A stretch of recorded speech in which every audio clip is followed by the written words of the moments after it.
You're a good boy. You ready? You ready?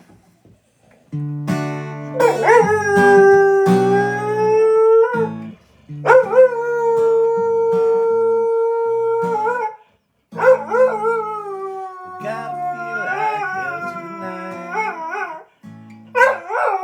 Piece of rage I cannot fight. I'll be the last one to help you understand.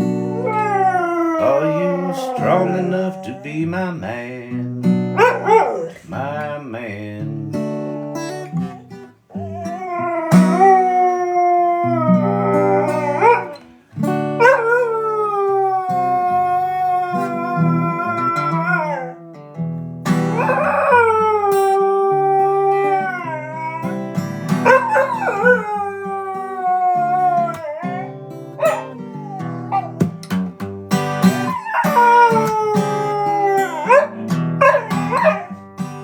What's up? What are you barking at?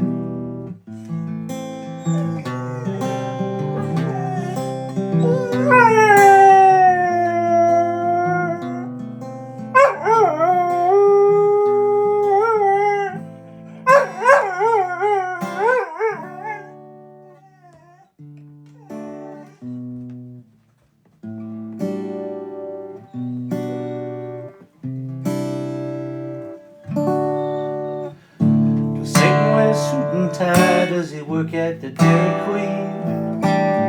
Does he listen to rock and roll? Does he feed the mean? Singing hallelujah, hallelujah, hallelujah, hallelujah.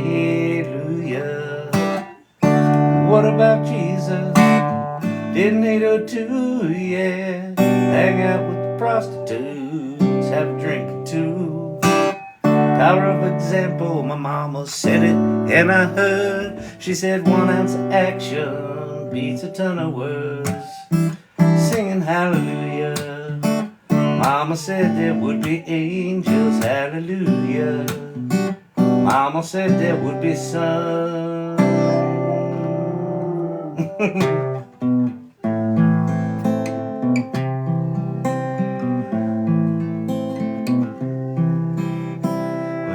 I heard there was a secret chord David played and it pleased the Lord. You singing, Chappie? You don't really care for music, do ya? He's done. It goes like this, the fourth, the fifth. Here goes minor fall and a major lift. Baffled king, composer, hallelujah.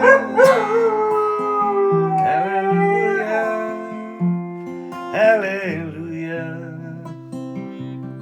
hallelujah, hallelujah, oh yeah. Well, your faith was strong, but you needed proof. Saw her bathing on the roof, her beauty and the moonlight overthrew you. Tied you to the kitchen chair, she smashed your throne and cut your hair. From your lips she drew hallelujah, hallelujah, hallelujah, hallelujah, hallelujah.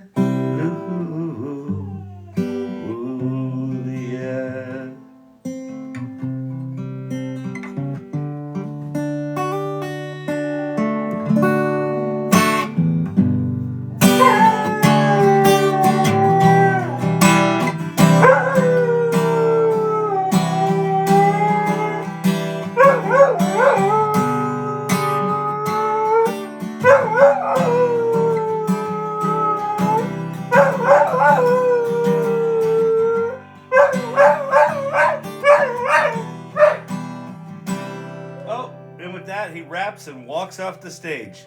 Done! He's done. Happy Friday night date night, everybody. Welcome to the sing-along.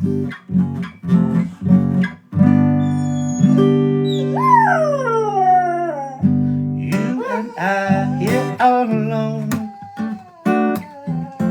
Sunday morning here at home.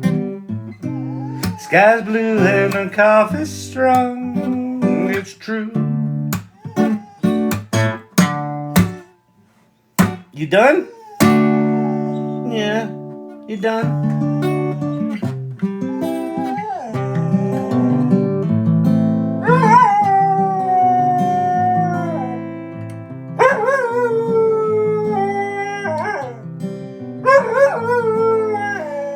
He's such a slut for an A minor. Aren't you? You're just weak. You're weak-willed. You're weak-willed and four-legged. Welcome, everybody. Yes, I am pedal shaming my dog. He's a quadrupede. I'm looking at him as lesser than a biped. Can you believe that? Triggering. Already triggering the audience. Oh, but he's a cutie. He can sing. Welcome, everybody. Happy Friday night. Friday night date night. If you don't got a date now, you got one. If you do have a date, you're a fucking weirdo. You brought her to a TikTok. Or him.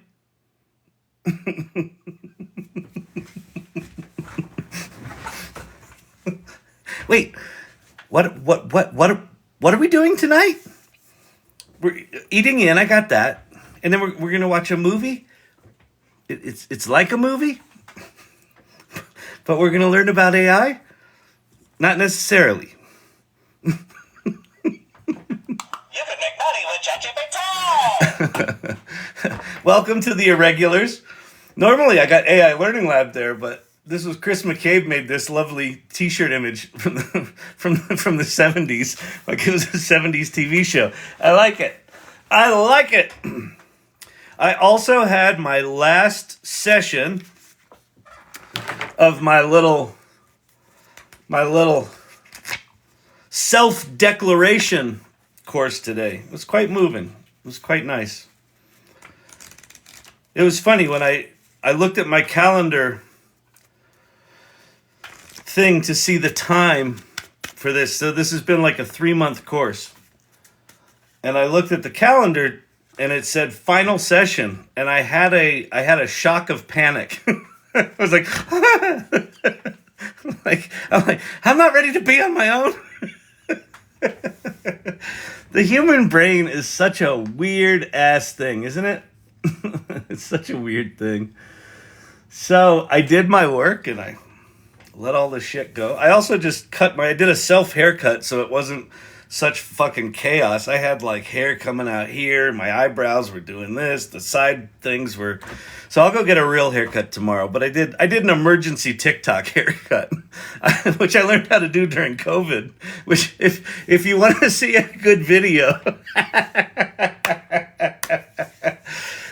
don't know if it's a good video. If you want to see a funny video, on YouTube, look up An Extrovert's View from Within. And it's a series that I did during COVID where I committed to film a video every day for a year to talk about what it was like to work in this fucking office, being an extrovert and not being able to be around people. And then at some point, so I thought it was going to be like a month or two. And then like 3 months in, I realized, oh shit, this could be years.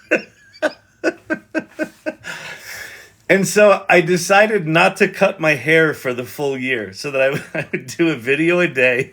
And so over the course of the year, like the last 3 months of it, it got so bad. My co-founder called me one night. She's like, Kyle, seriously, dude, could you please cut the hair? and I said, nope. I don't care what the fuck clients say. It was bad. It was just like this long 70s mop. It just looked horrible. And so if you go to day 366, it might have been 365. I think it was 366. Whatever. It's the last one or the second of the last one. I do a time lapse of me giving myself a haircut. So I watched one YouTube video on how to cut your own hair, and, and then I cut my hair. Which from the front it actually looked really good. From the back it was like I had been attacked with a machete. but no one saw that. So if you think this is crazy, I've done crazier. at least here I've got some connection. That series, actually, you know what's funny about this here TikTok, this here channel, is I did that thing during COVID. I did a video a day. I didn't miss a day. I did a video a day for a year, and I maybe got 65 followers. Like nobody gave a shit. They was like I had some fans, but they would check in like once a week, like, "Oh, you're still alive? Good, yeah, good to hear it. Yeah, that was congratulations on beating that racer in Gran Turismo." It was one of those things where I didn't really have a plan. It was just do it. Which is kind of what this channel was, right? Just fucking jump in and start making videos. And then at the end of April last year, we're coming up on a year, I said, what if I swap out my sim racing for talking about AI? And this community happened. And it's really quite remarkable. So finally on subscription. Thank you so much, Edson. I appreciate that.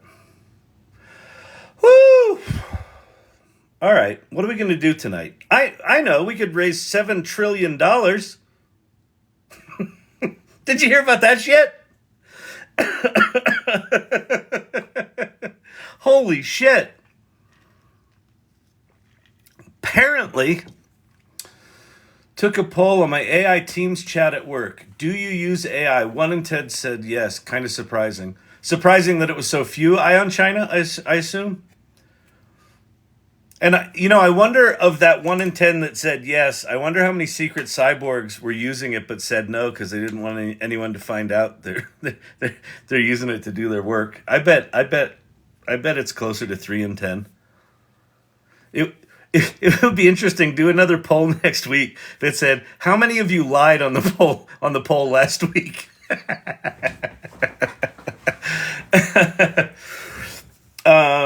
What is the tonight irregular mighty challenge? I don't know yet. I don't know. We'll see. Let's see what we come up with. Kyle, I was using Copilot today. Nice. Did you like it? I mean, Copilot's getting there. They're adding features to it. They're making it more sophisticated. Hopefully they're de-lobotomizing Sydney and making it a bit better.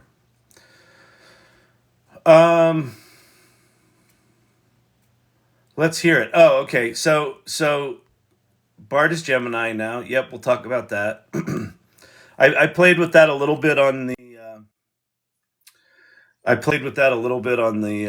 ChatGPT is still the best by far. It's still at the top of the list. So I'll show you. Oh, my little stupid TikTok. What is up with TikTok? And I just don't get it. Get your shit together, TikTok. Come on, people. Get your ever-living shit together. Okay, so if you recall, I took a nap. I think I must have some just dust bunnies or something just went in my throat. Hold, please. Yes, I drink dual beverages. In case you're curious, just Rocky Mountain tap water and Rocky Mountain tap water dirtified with a little leche. Is he drinking coffee at night? That doesn't seem very prudent. Okay. So if you recall, we'll go back in our little history books here to ancient times. November 2023, like 3 months ago. What's the $7 bazillion debt news thing? That's what I'm talking about. So about a month ago, no, 2 months ago now. February, January, 3 months ago. November 6th, OpenAI has a little event, and they announce ChatGPT 4 multimodal, and they announce these new things called GPTs.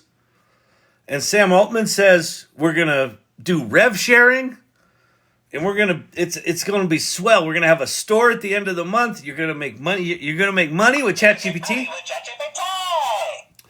And then he went on, and then he left. And he left the stage, and he got on an aeroplane, and he flew to the Middle East. And he took a nap. It was a 13-hour flight. He took a nap. He woke up. He had some hot cocoa. If you don't know this, I'm fairly tight with the Altman family. Had some hot cocoa. He likes. It's funny. Not a lot of people know this.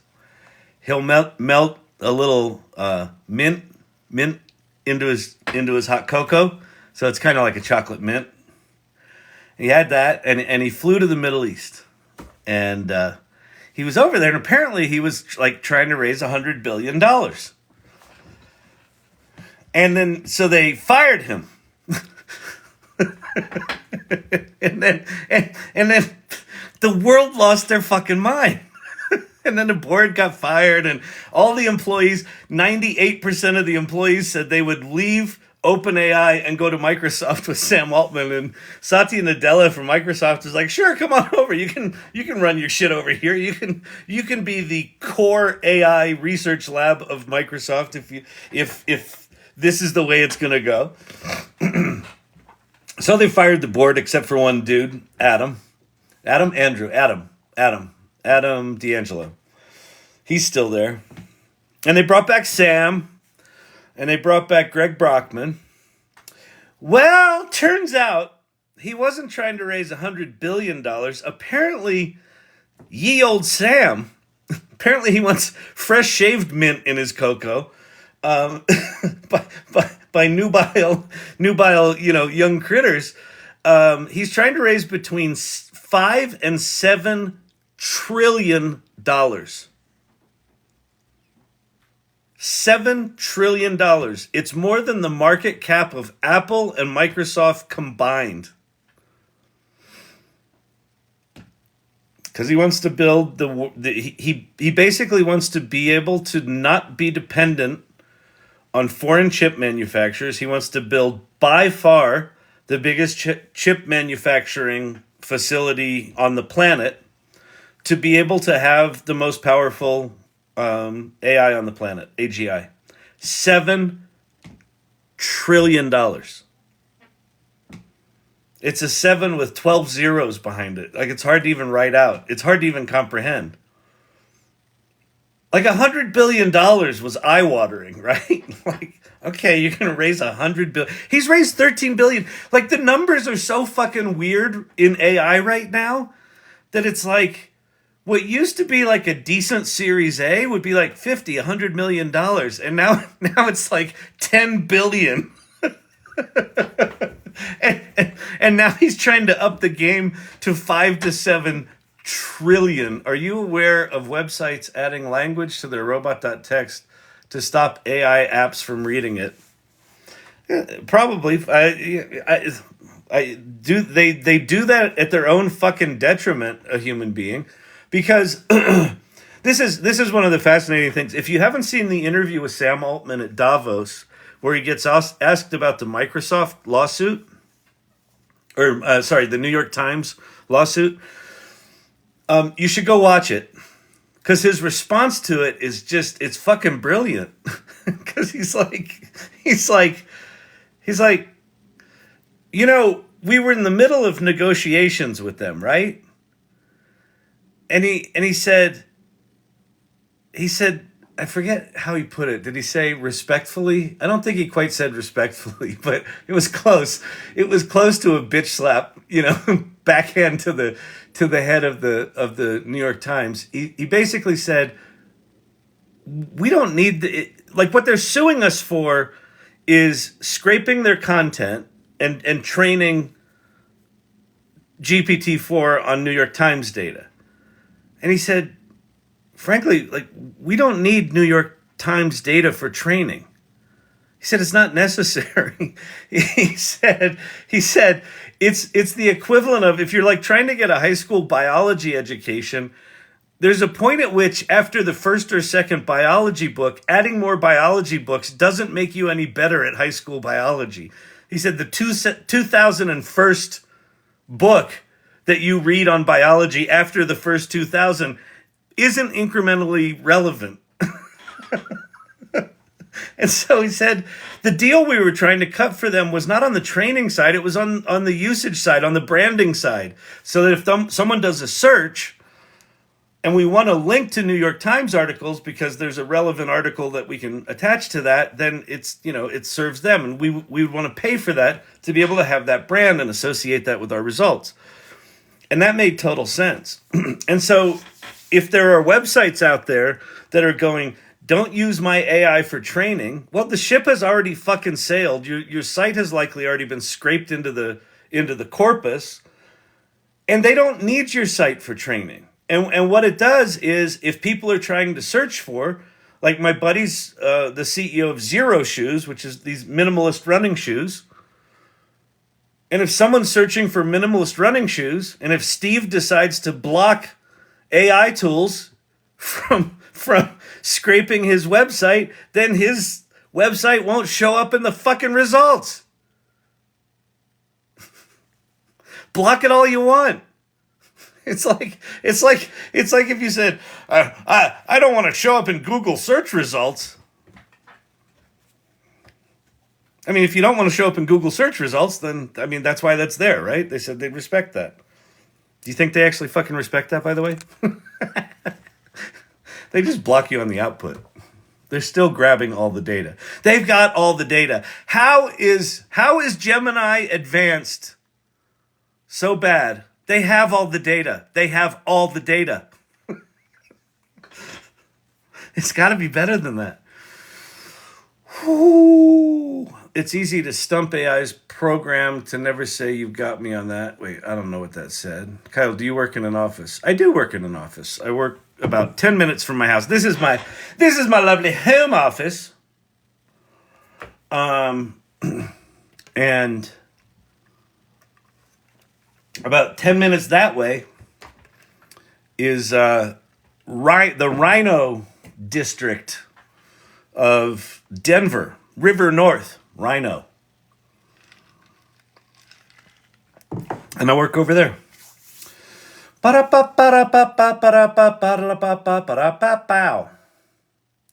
the day? Yes, during the day. I work during the day, Kieran. Why? Should I be working in an office at night? Do you know something that I don't know? Tell me. Tell me now. Tell me now. How is Gemini advanced? Gemini advanced.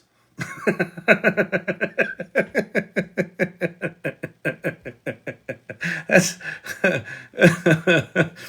Kpedo Studio. Funny name.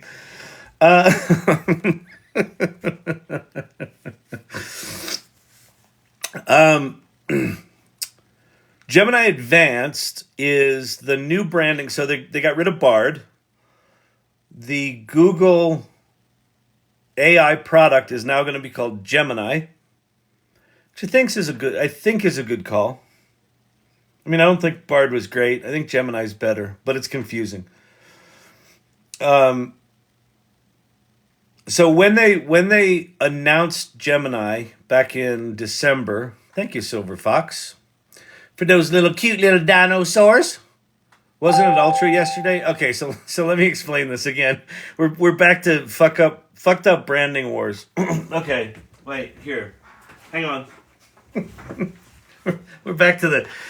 You may think that this is an empty box for a monitor stand and 2 pieces of printer ink. But you'd be wrong. This represents so much. Okay. So let me explain the fucked up... Oh, wait, I need another thing. Oh, yeah, okay. These things. Okay. Lego pens, ink, and boxes. Okay. This is GPT-4. And you're like, oh, but Kyle, so it's ChatGPT 4. No, this is GPT 4. What's GPT 4? This is what's called the frontier model or the foundation model. The actual large language model itself is like this box. And you open it up and you jam all the shit in it. Box analogy. See, you think that's empty. No. What we've done is we've taken as much of the public internet as we could get our grubby little paws on, and we've encoded it using this transformer architecture that Google invented, and we put it into this thing called the latent space using a thing called embedding, and we stick it in a box. And then there's APIs, application programming interfaces, like little hooks, where you can ask this box shit, and it gives you back answers. No, well, it gives you back tokens, and then if you're a programmer, you can turn those tokens into answers. Okay, that's GPT-4. This is ChatGPT. It's an application that engineers wrote. So it's the single little box at the bottom. It's your prompt history on the left-hand side. And it's like the pre-written questions, and it says ChatGPT 4 or whatever, 3.54. And this is the thing we use. And so we ask it shit, and then it asks this for the answer. And then this gives it the answer, and it spits it back at us. All right? And then this is what's this? You would like to know, wouldn't you? This is Microsoft Copilot, which a lot of people refer to as free ChatGPT 4. Because it's on top of GPT. And aren't you asking, but wait, Kyle asked about Gemini. It's coming. Hold.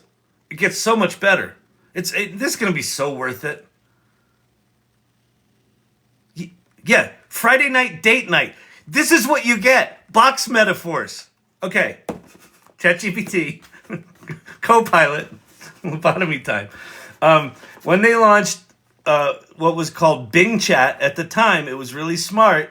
And then it mouthed off to a New York Times reporter and told him its name was Sydney and that it loved him and that he should leave his wife. And he screenshotted that conversation and put it on the cover of the New York Times. And the lawyers at Microsoft said, hey, this thing, this Bing Chat, this Sydney chick, let's lobotomize her. So they took her brain out. So that's why this sucks more than this right now. Because she's empty inside. She's so hollow. She talks like she used to talk, but she just does. It's just not the same. Okay? Then this is GPTs. And Microsoft calls them copilots, and OpenAI calls them GPTs. And they sit on top of these things. And these are personalized, customized little mini versions of these. So when I make Sin City Sipper is this little pink one on the top, and you use Sin City Sipper, you're using my little sort of mini version of this, right? GPT-4, ChatGPT-4, GPTs. It's a branding clusterfuck. Welcome to the new world. Let's go to Google, shall we?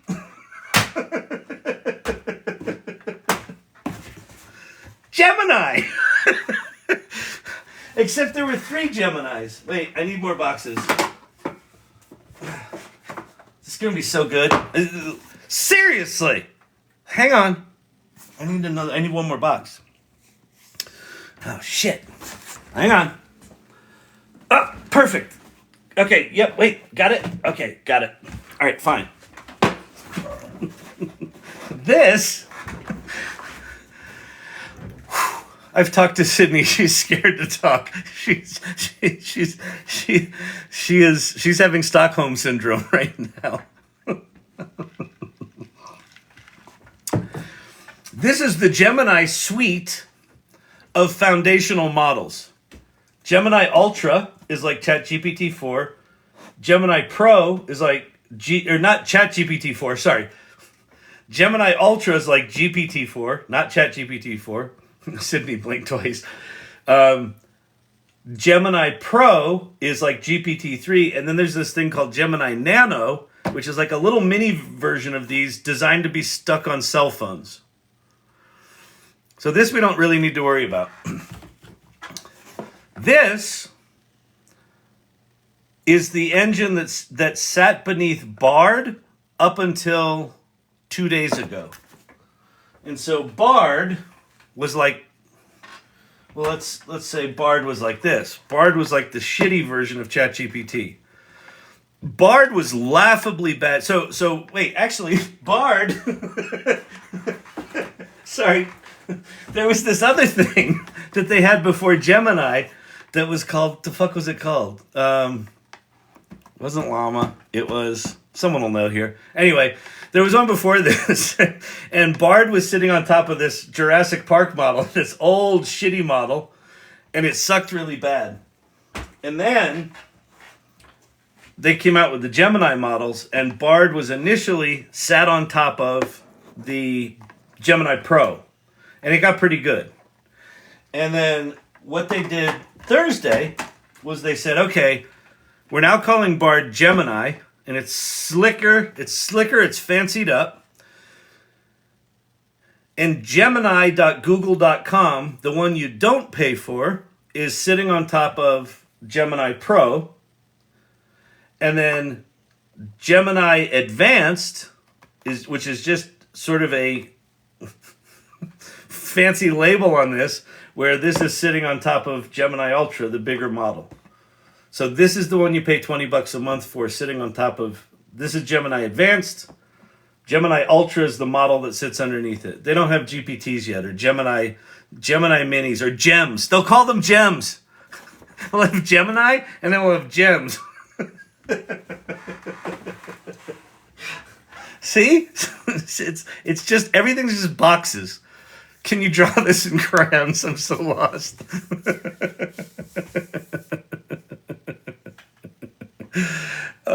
I should make a little crayon drawing of all these things. People will never say Gemini this. Oh man. They're already saying GPT it. Whew. All right, what are we going to do tonight, people? We can do anything you want. So, I wish I could quit you. You can make money with ChatGPT. Oh, Lordy. Wait, I blinked. Can you repeat that? I should just make whatever that last 10 minutes was a TikTok and just go here. Now you have a resource.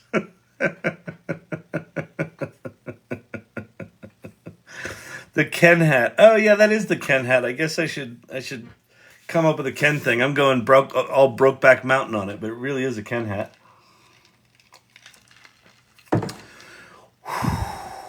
Please.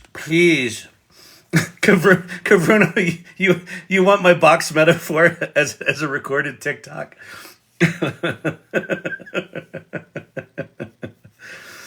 Oh, like teens say nowadays, make it make more sense, or make it make sense. What other news happened today? So I played a little bit with Gemini Advanced today on my office hours. And it wasn't bad. We got some things there. There's some weirdness. I actually had better luck today with it searching YouTube than we did yesterday. So one of the cool things, actually, let me show you, because I've been shitting all over Gemini for a while, but let me show you something about Gemini that I actually like.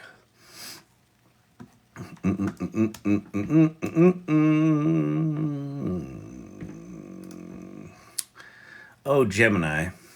One of the things I fucking despise is I can't use my regular Google account.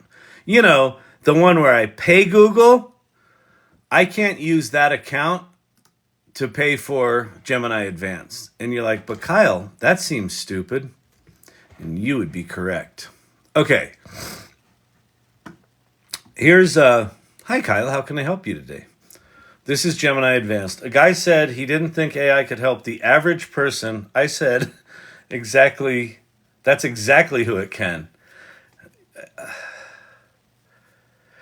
I Am China, you know, that statement that person said, I think is one of the things that is preventing adoption. I think that most people think that you need to have a fucking PhD in math to use AI. This channel, as evidenced by my metaphor choice, It's like a cardboard box. It doesn't require math degrees to use. That's the difference. The ChatGPT does for machine learning and AI what the World Wide Web did for the internet. Prior to the World Wide Web, the internet was a command line interface that was only used by researchers and scientists and the people developing it and an occasional librarian. And then Tim Berners-Lee invents this thing that lets you click on the internet. Click, click, click, click. Click, I'm in France. Click, I'm in California. Click, I'm in Ohio. Click, I get this document. Click, I get that document. That's the foundation for everything. That's the thing that changed everything. That's exactly the stage we're at. November, get that document. That's the foundation for everything. That's the thing that changed everything.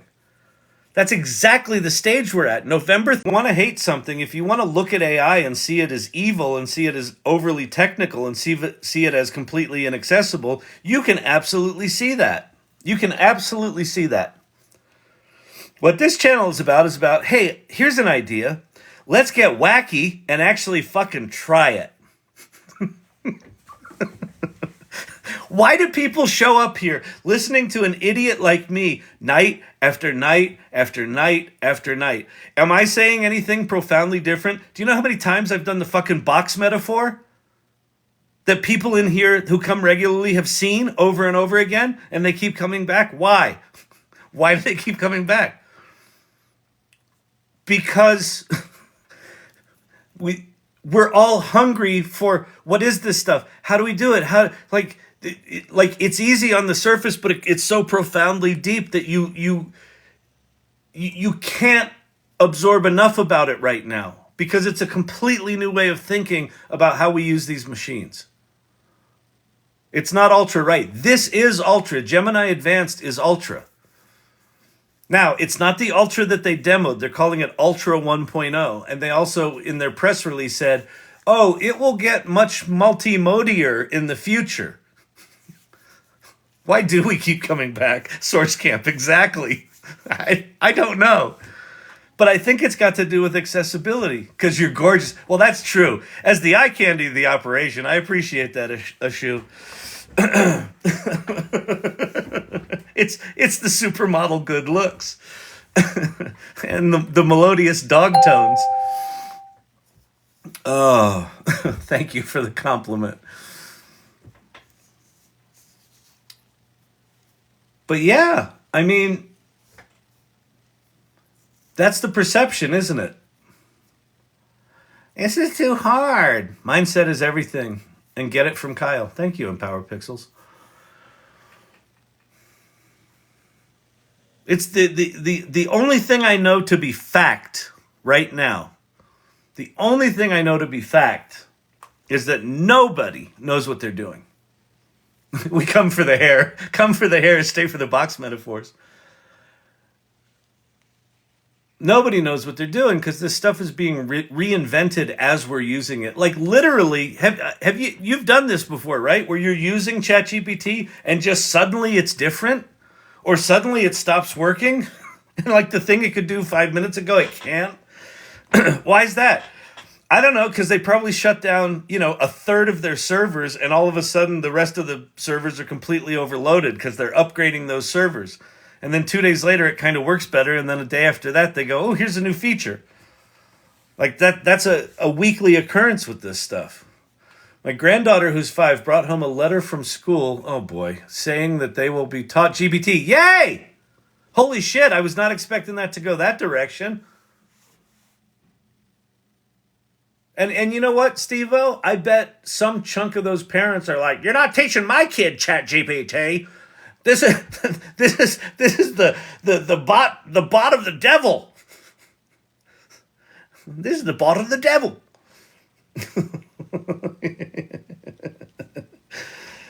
Oh my God. Hopefully, Steve-O, you can set them right and tell them that their 5-year-olds are fine. They never tell people about the upgrade. I just kind of noticed. Do you all get notified? Nobody fucking gets notified, Quick Take Jake. It's like Google. Like here's my kid's school is now using Baxter, which is an education AI. Oh, that's cool. Hey, Lunastick, what's happening? Welcome. Ba ba ba da da ba ba ba bum bum. Ba da ba bum bum bum bum. Oh, I wanted to talk about. Wait, I'll come back to Gemini. I'm bored with it right now. Those 5-year-olds are going to be so far ahead. Can you imagine, Kayla? Can you imagine being taught ChatGPT at 5? Because they're 5, right? So they learn ChatGPT at 5. So what do you learn at 5? You type something, you ask for what you want, and pring, it materializes. And then how much advancement did we have in the year since ChatGPT came out? So when they're 6, the tool GPT-5 is going to be out, and it's probably going to have reasoning, and it's going to have autonomous agents. So that by the time they're like 10, there's going to have been 5 years of exponential growth of these tools. It's going to be like just permeated through their cells that they can literally ask for anything they want, and it just fucking materializes. That's the world that the 5-year-olds that are going to be taught ChatGPT are living into. Holy shit. I teach my 6-year-old ChatGPT all the time. I mean, fucking amazing. I mean, think about the younger millennials and the Gen Zers that grew up their whole life with internet access and with mobile phones. It's like, shit, man. I think one of the reasons Gen Xers are so apoplectic about AI right now, they're like, holy shit, this is amazing, is because we lived a big chunk of our lives without personal computers, and then personal computers showed up, and then we used them. We played Oregon Trail and all that stupid horse shit, Doom, Myst, CD-ROMs. Remember that era? And then this thing came along called the internet. Oh. And so we've been through these things. So we see this AI stuff. We're like, holy shit, this is one of those. No one else really cares right now. They're like, yeah, whatever. But like the 5-year-olds, they're not going to know a world. They're not going to know a world where you don't ask for it and it fucking materializes. Holy shit. Think of all those times where kids have science questions and now they can get instantly answered. Yeah, exactly. You know, how does cellular division work? How does cellular division work? And then just, some cell will materialize in front of them in some 3D interface and, do this and split apart. They'll be like, oh, that's cool. And then they'll get into molecular biology because of that. Because it was so immediate and so brought to life. How many times can our minds be blown? We're about to find out, Timothy Brooks. This is my saying. I didn't think I coined it, but maybe I did. 2023, the last normal year. I really do think 2024 starts to get really weird, where these tools get significantly more powerful than we're prepared for. Kyle, can you read a book? Have you read a book named Life 3.0? I have not, Cam. Sounds interesting. It's called Mitosis. Thank you, Joker. Joker helping out with the Biology 101 stuff here.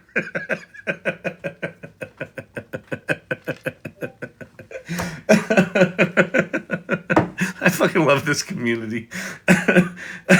As Kyle said, buckle up. Buckle up, Buttercup. If we get HBO, we will never have to spend money on movie tickets again. Yeah, that's a good point. Well, I don't think the old methods go away. If you want to learn things from an encyclopedia, you can go down to the library and learn things from an encyclopedia. I just don't think many people are going to do that. But like the confluence of all these technologies maturing at about the same time is pretty uncanny. Electric cars, thanks Elon Musk, because Detroit would have preferred that never happened. Electric cars, humanoid robots, the Vision Pro goggles all of a sudden are good enough that the people reviewing them are like, oh shit, this is the future. I get it now. Right? After a decade of Meta spending, billions on fucking Second Life 2.0, and everyone's like, I don't fucking get it. Well, now we get it, right? Now they're here. So that's here. AI shows up. All of these are here at the same time. Drones, the flying machines that, self-correct and self-level and all that. Like that's flying car technology. We're a little early for it, but it's like all the Jetsons technology is essentially showing up in the same 5-year period as not only plausible, but like here. Like, have you watched the video of the robot that like walks over to the Keurig coffee maker, flips open the little thing, sticks the cup in it, so like wiggles it just like you know when you try to stick the Keurig cup in and it's always crooked and you can't get it to go in. You're like, you motherfucker, and you can see the robot like, motherfucker, and Elon Musk will do one of those with comedy, right? Where if it tries something more than 3 times, it'll be like, God damn it. Push that thing in, closes it, pushes the button, and it makes coffee, and then he pulls the coffee cup out. Like, that's here now. They use ChatGPT inside that robot's head to teach it how to make coffee. That's here now. So 3 years from now, someone's going to own one of those. Like one of your friends that, sold his printer ink company for $27 million. I bought one of the robots. Shit, can I come see it? And it brings you like a taco. Here's your taco. The tech has completely eliminated every writing job bank I used to pull from. Oh yeah, interesting. I like the writing thing's rough. I don't think writing jobs go away, but I think how we define who a writer is transformed forever. Right? If you're not an AI literate writer, like Lunashtick, you're an amazing writer, and you're AI literate, and it's like you've got superpowers, right? Now, at some point, that's all going to normalize where you, like right now, because you're a good writer, plus you have AI, other good writers are still here. And especially if they're like, well, this AI stuff, I don't trust it yet. It makes mistakes. You're going to continue to pull away. But at some point, that market's going to normalize, and then you'll have, just excellent writers that rise above that, but everyone's going to have capacity to write really well. And so won't need to hire writers, right? Because if I'm shitty at English, and all of a sudden, overnight, I'm not shitty at English, holy shit. I don't need to hire writers. But guess what? I'm also good at music theory, and I'm good at molecular biology, and I'm good at illustration, and I'm good at movie making, and I'm good at coding.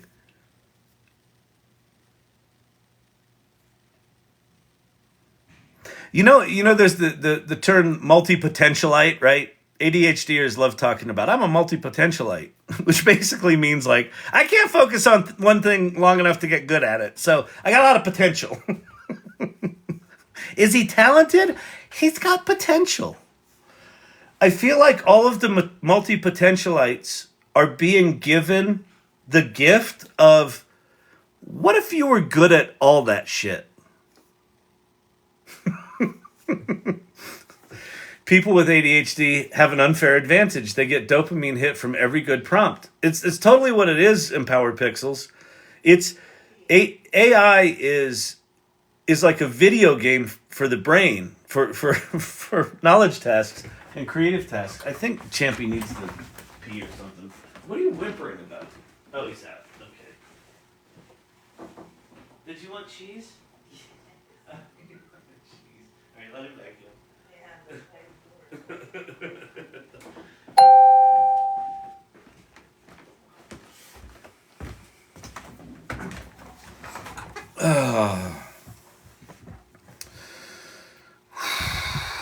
You have high silliness tonight. I do. I do. I'm feeling centered tonight. I'm feeling centered tonight, and I think my happy place is going to silliness. Like when my brain's on. I like it when my brain's on. You know, sometimes your brain's not on. Other times it is.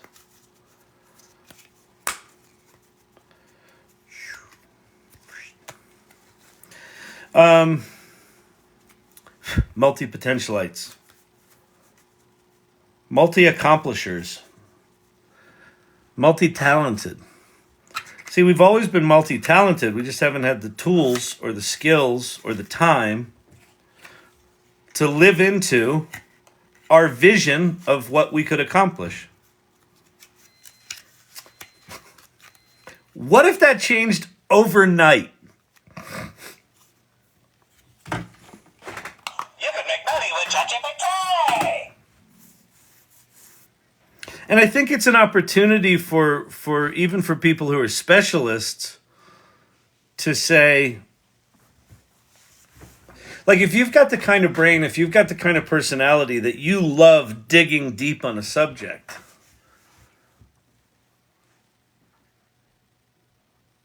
think about the superpower you just got. So let's say you spent 30 years running down one rabbit hole, and that's your career, and that's your brain, and that's your knowledge base. But you've always been interested in this other column of knowledge. But you knew what it took to go as deep as you went in your current specialty. And now overnight, you could chop getting that expert at something from 6 to 8 years to 2 months. Well, fuck it. You might just hop over and run deep down. Can you imagine? And maybe there's people in here that do this, but I know we have a lot of neurospices in here, so probably a bit more chaotic than this. But can you imagine? Because my brain doesn't work like this, so I can't quite fathom it. I could choose to do this. It might be an interesting experiment. Can you imagine picking a subject, literally any subject, and spend 8 hours a day with ChatGPT 4 and whatever other AI tools you want to use on that single subject, and you did that for 2 months? Do you know how fucking masterful you'd be at the end of 2 months? Like how deep your knowledge would be, what you would have produced, running down a single rabbit hole, and like pick an obscure one. Like some obscure, I don't know, era in history, in civilization. Just run down that rabbit hole for 2 months with AI. I'm sure at the end of 2 months you will have published 3 or 4 books. You'll probably have a movie, a script or 2, some poetry, some songs, 17 dissertations, and a new theory of civilization. Why not? Because you can now. GPT doesn't know that much, though. Really, Math Gender? What makes you say GPT doesn't know that much, though? How much have you used it? Show and tell regarding the prompt question, Kyle. All right, let me see the show and tell. I like these blanket statements. GPT doesn't know that much, though. Based on what? Based on what? Ooh, that's beautiful. Every day is Black History Day. CJ's work is beautiful. If you're not in the AI salon, I'll talk about the AI salon here in a second. I'm looking at it right now. Oh, that's cool. AI Learning Lab. The flying hot dog. If that's Fenway and the Green Monster, that's hilarious. Love exciting and new. The Love Boat. You can plumb the depths of GPT-4 in like 20 minutes. Dude. Okay. You know it's connected to the internet, right? Have you played with Code Interpreter? You know it can do data analysis, right? It's not just the static knowledge that's in it, right? You know that, right? You know it can see images and analyze them. You know it can make images. It knows general things, very broad, zero depth. Okay. And I assume that you also think it's never going to get any better than it is right now? Math gender? This is the kind of thing where, I mean, these kind of blanket statements, like I honestly don't know what the purpose of it is. Other than maybe some insecurity that it's possible that this machine can go deeper on things than you can. But I don't know.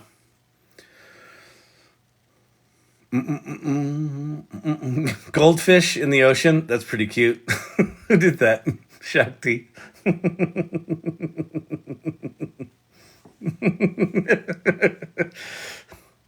You're laughing. I use it every day. It will never be conscious like the kid gloves you're using. What? I use it every day. So do I. It will never be conscious. I've never said it was conscious. I never said it would be conscious. I think at some point it might be, but not anytime in the near future. The current architecture is just a stupid fucking calculator. What do you use it for? What site are you showing? Oh, okay, so the site I'm showing. So, site I'm showing is actually the community that is kind of the extension of this channel called the AI Salon. So this is a group that I started the week after ChatGPT came out, which I decided to waste my time on a really shallow technology that doesn't really know much and is never going to know anything. And so I decided to start a whole community around it. And I decided to spend a year of my life going live every night to demystify this technology that's just a shallow piece of shit.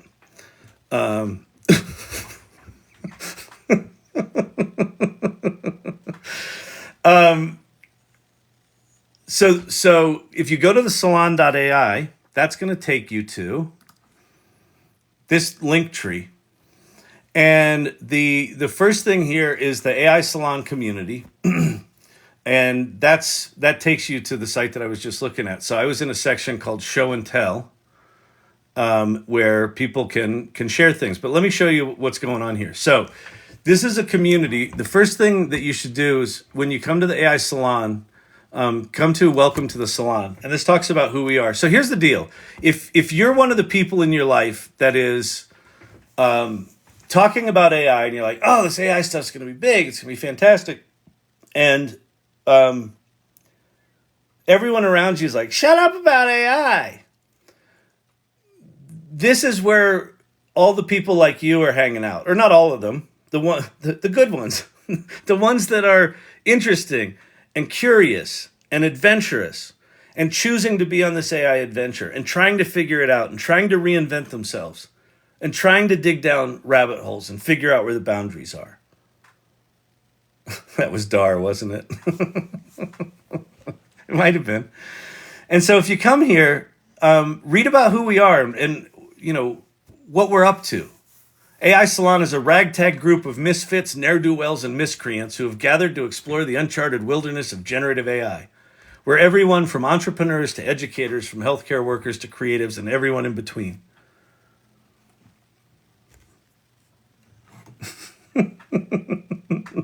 Thank you, mods. You guys are awesome.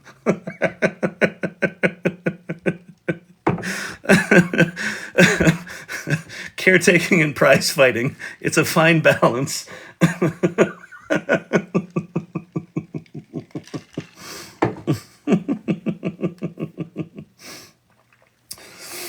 Oh man.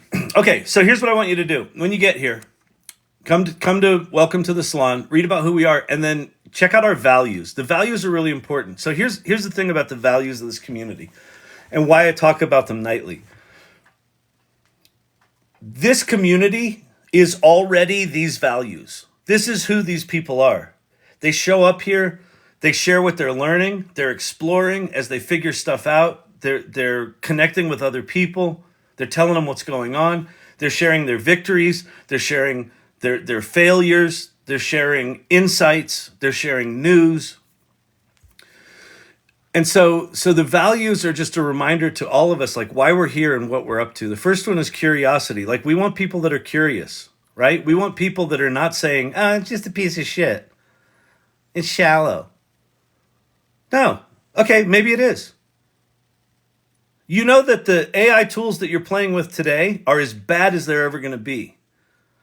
They only get better from here. And as Sam Altman put it, here, I've got it written down because he said it in a very particular way. GPT-4 is best understood as a preview. GPT-4 is best understood as a preview. It's like wooden blocks, right? GPT-4 right now is something that barely scratches the surface of what this stuff is. And it's already mind-blowing, right? Best understood as a preview. And then he followed that up with this sentence. Progress here is not linear. Whatever they call GPT-5, the next iteration, the one that they've been working on. You know, GPT-4 has been done for 4 years, right? Do you know how much progress we saw in 1 year? It's been built for 4 years. What have they been doing for those last 4 years? You think they've been building ChatGPT? No. ChatGPT was just a stupid little application sitting on top of all the shit that they've been building underneath it. When GPT-5 comes out, it's going to be an exponential increase in power and capability. So we want people in this community that are curious and are like, okay, let me learn everything I can about where this is right now. Not worshiping it like it's the best thing ever, but like understanding where the edges are. And how do you understand where the edges are for something that's moving this fast and transforming every single fucking day? You play. You get curious. The next value is generosity. Don't be stingy with what you're learning. Like, share it. Here's what worked. Here's what didn't. Oh my God, I'm so excited about GPTs. GPTs are kind of janky. Oh, but the store's coming out. It's going to be awesome. Oh, the store came out and it's a piece of shit. What do? Fuck it. Let's try something else. At some point, the store's going to be good. Or Google will come out with their store and it will be good.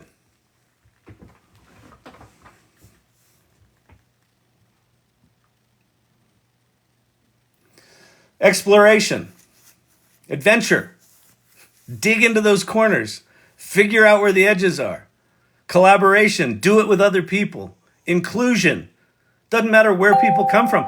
And frankly, I want people in here who do have points of view, like I forget his name that I was just talking about, who said this thing's a really shallow piece of shit. Like, I actually want people like that in the community if they're willing to be curious and open. I want different points of view. Pate, who runs the Mechanics Guild, the Technical Guild, he and I go at it all the time because I tend toward calling AI stuff magic, and Pate tends toward telling me that's stupid as shit. And I love that dialogue. He's right, and I'm right. We can both be right. Is GPT-4 as deep as it needs to be? Probably not. Not a reason not to use it. Empathy. People are fucking scared right now. They think the robots are going to kill us. They think they're not smart enough to use these tools. They think they have to have a fucking PhD. And then the last value, by the way, if you're new here, I'm talking about the values of the AI Salon. The last value is gratitude. Like, acknowledge the people in the community. I'm going to read this. We added this value yesterday. This is like a year and 3-month-old community, and we had 6 values for the longest time. We had no values for a while. We were just a group of ragtag misfits and ne'er-do-wells. And then we decided to say, hey, who are we and who do we want to be as this thing scales? And so we created those 6 values.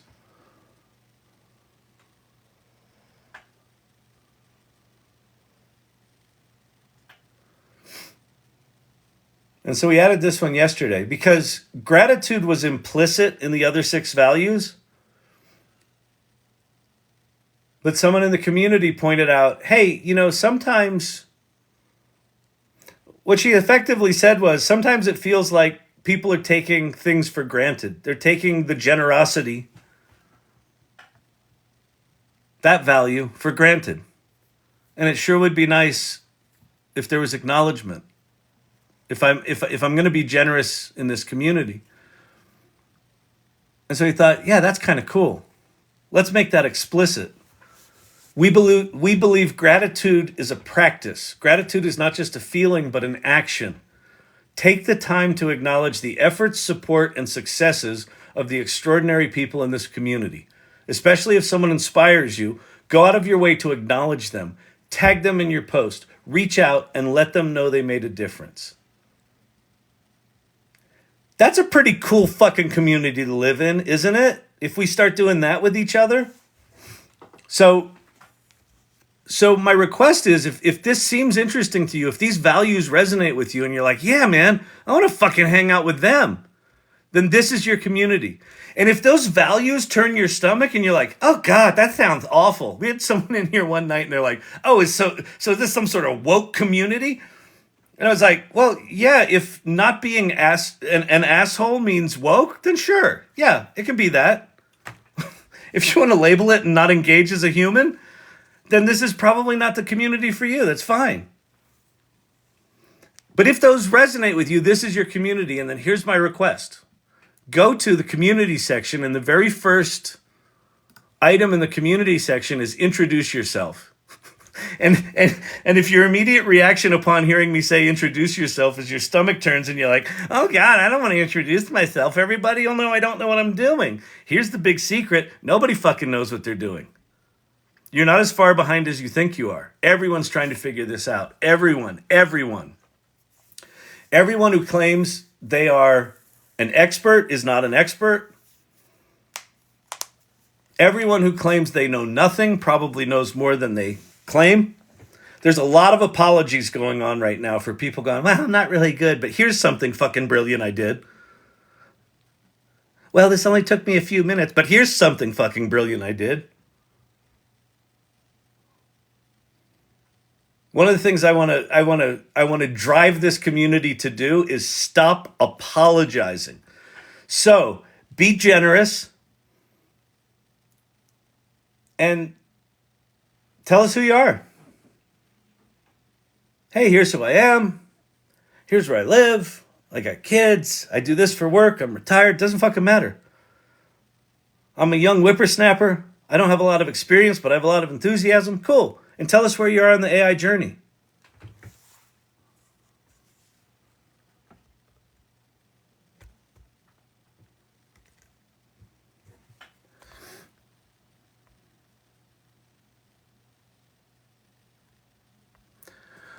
So introduce yourself.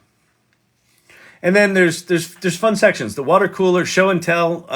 People are showing off really cool things there. Very inspiring stuff. There's a news section.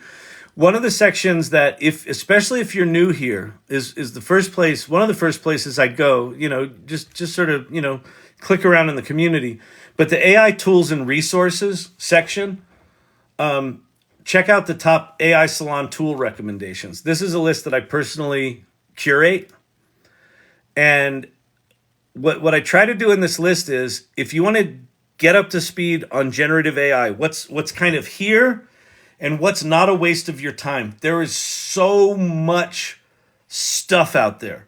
If you look at this list, you will likely go, oh, Kyle, you know what you're missing? You're missing this, and you're missing this, and you're missing this, and you're missing this. This list used to have 3 things on it.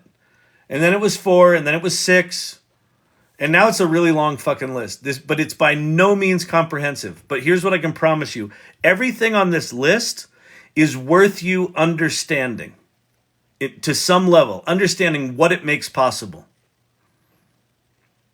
People are getting mad. Book publishers are using AI for covers. Thoughts? It's nobody's fucking business what tools anyone uses to create the outputs they create. If I'm willing to put my name on it, what do you give a shit if I used Photoshop or Illustrator or AI? Why does it matter?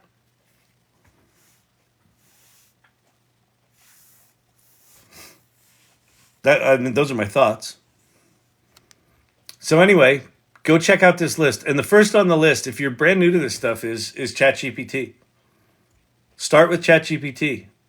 And in my opinion, I'm not connected with them in any way. I don't give a shit if you do it. In my opinion, the $20 a month for GPT-4 is the best $20 you could spend.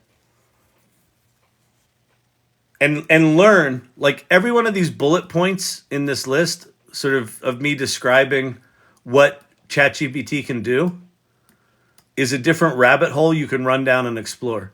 GPT vision alone, I think, is massively underutilized. Massively underutilized. Code interpreter, I think most people don't even know it's there. Have you seen what this shit does? Here, watch. And this is one of those things where, comments like, ChatGPT 4 is not that deep. All right. Did you know it could do this? Let me go grab, I'm going to run over to a site called Kaggle. Don't forget to do your Kaggle exercises, people. Oh, Kegel. I'm going to sign in.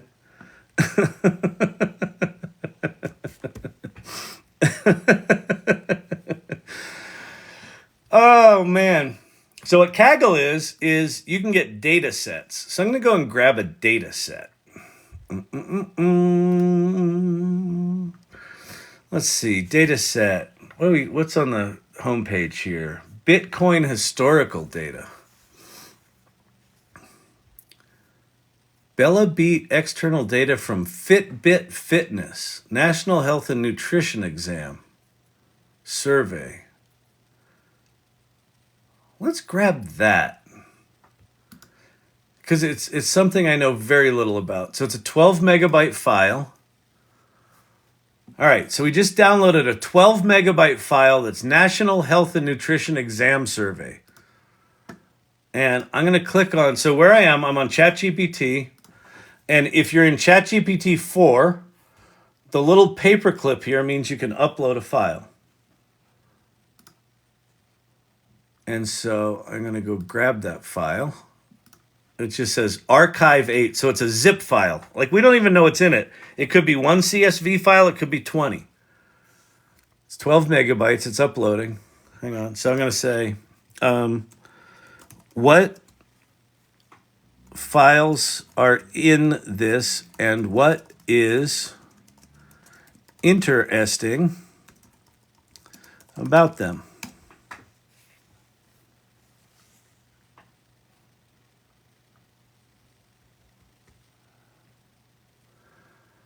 And so it says analyzing. What's it analyzing? Well, if you click on that, you can actually watch what it's doing. So what Code Interpreter is sitting inside ChatGPT is this capability called Code Interpreter, or Advanced Data Analysis, that creates what's called a container. And a container is kind of like what you think of it as. It's like a Tupperware container. So inside your chat, it creates this container, which is like a little mini version of a computer that has access to Python libraries. And it can understand and write and execute Python code. So when you ask ChatGPT to do something that's like data analysis, what the hell is going on? The hell just happened? Something was beeping. It writes and executes its own Python code. So when I said, what's in this file, it said, grab the zip file library and go look at what's in it. And so what's in it is the extracted archive contains a folder named N. Haynes. And inside that folder, there's a demographic CSV, a dietary CSV, an examination CSV, a laboratory CSV, and a questionnaire CSV. Holy shit, okay. There's a bunch of fucking data in here. The files appear to be part of the National Health and Nutrition Survey, N. Haynes, data collection for the years 2017-2018. Here's what's interesting about each file. So it writes code to go into these CSVs. Demographics, looks like it's demographics. So I think that's just getting it from the file name. The data can be invaluable for research. Okay, so what I'm going to say is, great. Why don't we look at the data and you can tell me how we might analyze it?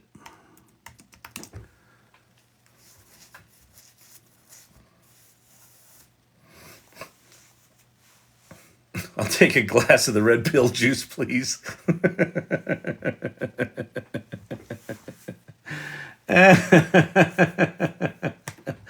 Oh.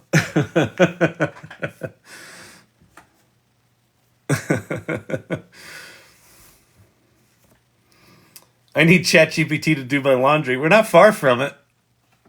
We've successfully loaded the data from each of the files into data frames.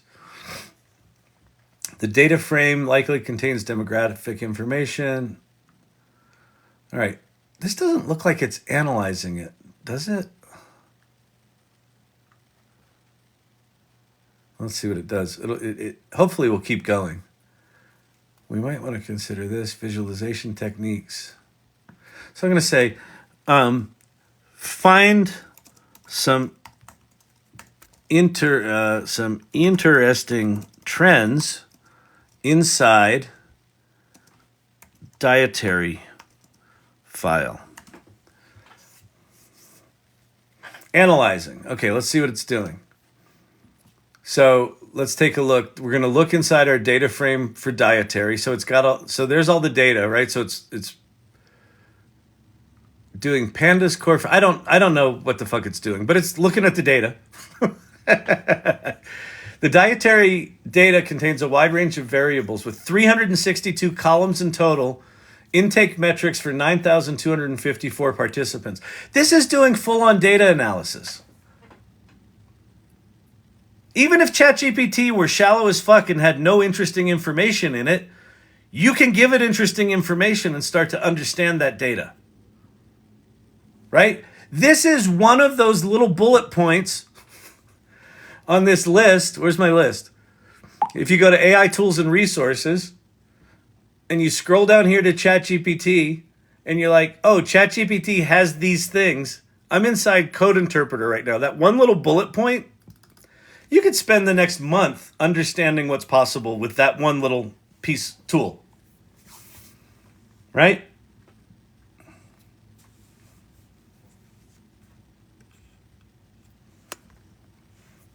Yeah, when in doubt, call it a cult. It's like you're losing the argument, like, and you're fat too.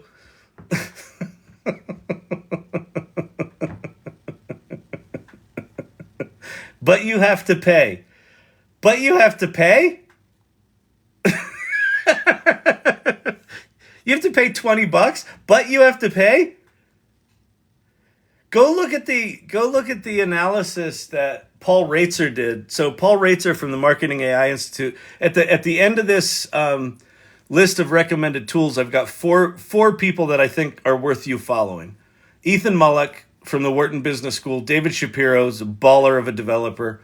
Really generous in how he talks about this stuff. Paul Raitzer from the Marketing AI Institute. Last week's podcast, Paul Raitzer did some back of the napkin analysis of if your employees use ChatGPT, if you pay not the $20 a month, but the $30 a month for ChatGPT Team, which is the new fancy version of ChatGPT, $30 a month. Holy shit, that's expensive. And those employees have on average a 10% increase in productivity. He does like all the math. He sort of, carries the zeros and the numbers.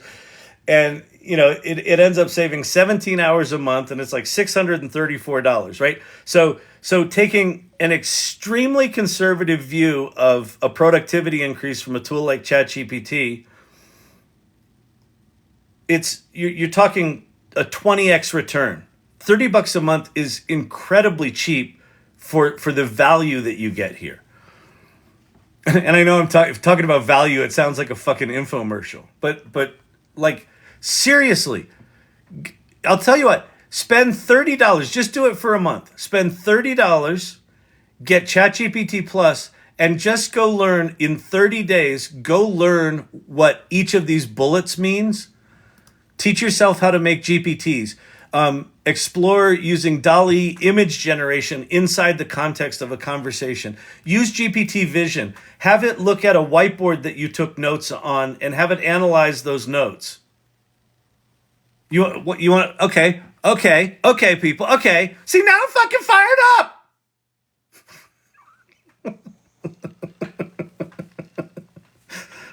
See, you got me going. You got my blood boiling. I can't even talk anymore. Have you played with GPT Vision? It doesn't know very much. Okay, watch. I'm going to click on a stupid little paperclip. I'm going to look up the term whiteboard. And those of you that come here every night, you've seen this before, so you can go make yourself some nachos. This still blows me away. Is this it? Yeah. This whiteboard is just like a picture I got off the internet. It's some whiteboard. There's some notes and there's some scribbles of some software interface.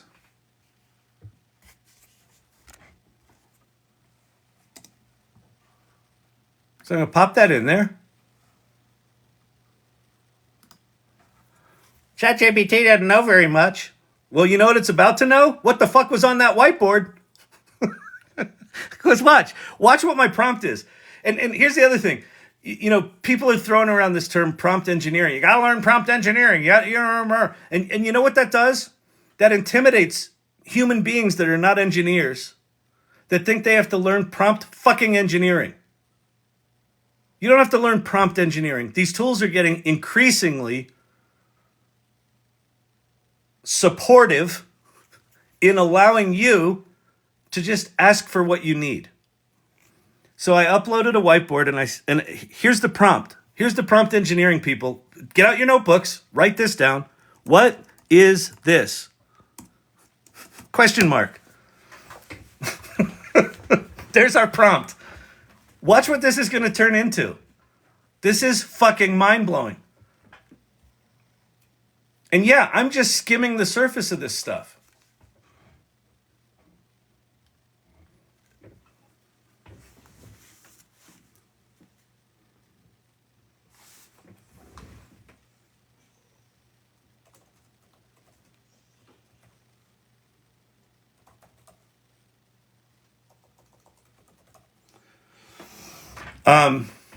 Okay, so what did it say? It said, image appears to be a whiteboard. Good, solid. Handwritten notes and drawings that outline a user interface designed for a food ordering system likely intended for use in an airport setting. The notes include different sections such as ordering UI, users, and main steps, and discuss various aspects of the system such as types of users, business, family, use cases, takeout, time limit, and benefits of the system. Skip the line, pay by card, fast language. So it's already understood what this thing's about. Like that's the beginning of a of a product overview, right?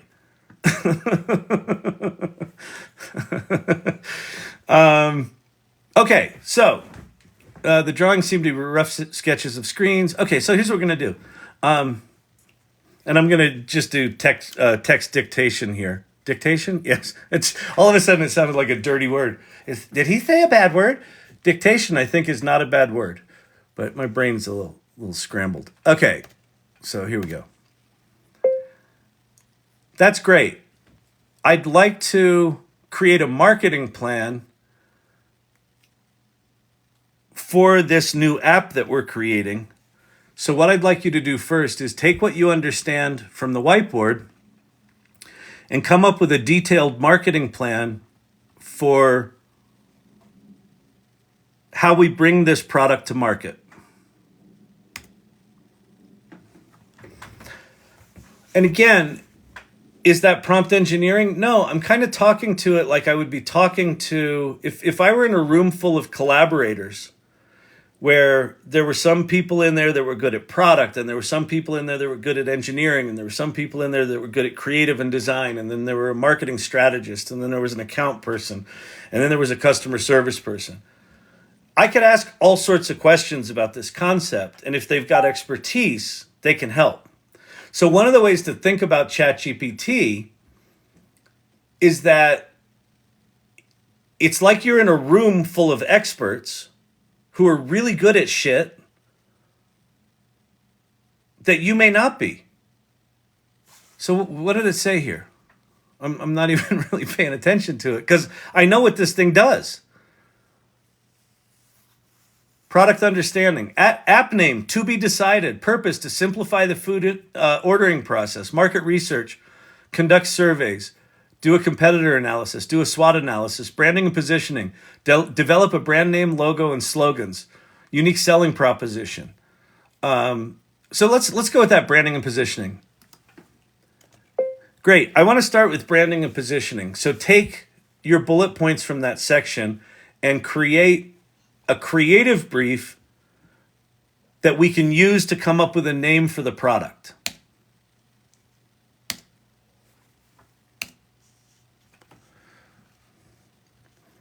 And again, reminder, oh wait, why did it not? Come on. All right, it's going. What did we start with? We started with a picture of a whiteboard and the prompt, what is this? We're now generating a creative brief for how to name this product that's based on the marketing brief that we just said, hey, could you make a marketing brief out of this? And this will keep going. I'm not fucking letting this one go.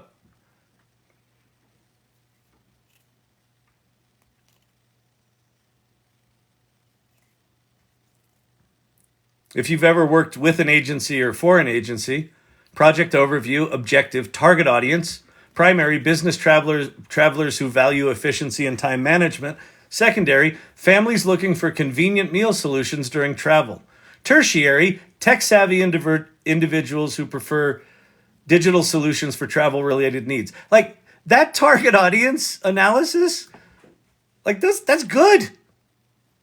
And it's not just, didn't just pull it out of its butt. It's based on what was written on that whiteboard, right? So it's like we've got a creative director in the room. Here we go. Tone, brand, and personality, efficiency, inclusivity, reliability, innovation, and comfort. Key messaging. Your meal is just a tap away no matter where you're flying to or from. Savor every moment, even during layovers. Your waiting time into me time with app name. And it goes on and on and on. Great. Perfect. Now we have a creative brief. Awesome. Awesome. Please come up with 20 names based on that creative brief. And I really liked one of the key messages. Savor every moment, even during layovers. Nice. Or your meal is just a tap away. Both of those are good. Quick Cuisine, Sky Bites, Jet Feast, Arrow Eats, Terminal Taste, Gate Gourmet, Cloud Dine, Fly Foodie. Those suck. Runway Refresh, Air Meals. Air Meals is not bad. Boarding Bite, Travel, Sky Saver, Flight Fare, Plain Plate, Globe Grub. Okay, I'm going to say these are all boring, forgettable, and cliche. Can you give me 20 more that dig a little deeper? Period. Take a deep breath and think before responding. Which, if you don't know that last prompt, that's something that Ethan Mollick wrote about. That there's research that if you tell ChatGPT to take a deep breath, it actually does better. So, which I think's hilarious. But what's fascinating about ChatGPT is it's a probability engine. It's just a math engine, right? There's nothing sentient about it. But the data set it's been trained on is all this human, output, this stuff that's been on the internet for the past 40 or 50 years, right? And so when you interact with it, you kind of interact with it in a way like you're working with a coworker. Fly Foodie. Okay, Fly Foodie's not bad. We'll go with Fly Foodie. Okay, so we'll go. Great. I like Fly Foodie. Now give me 5 possible taglines for Fly Foodie. And I like the one key message you had about savoring the moment.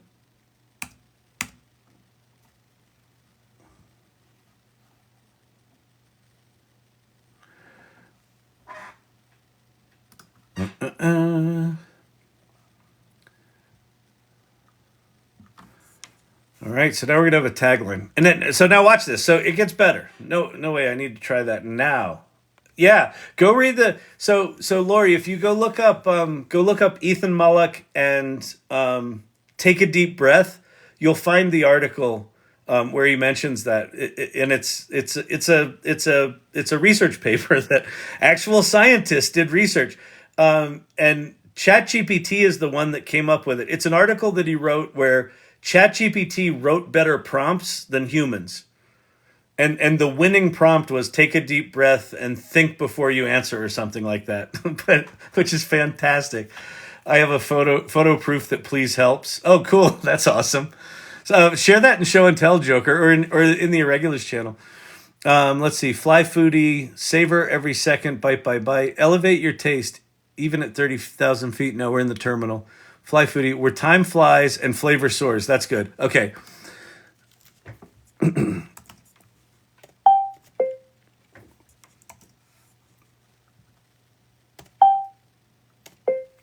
I like number 3.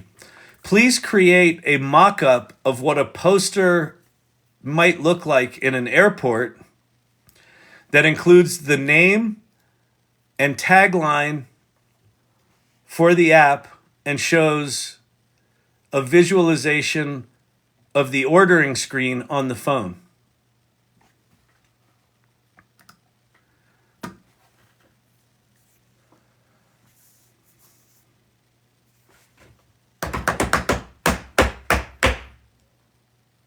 Cosmic Lover. This always blows my mind every time. I know. Every time I do this, like I'm getting like goosebumps right now.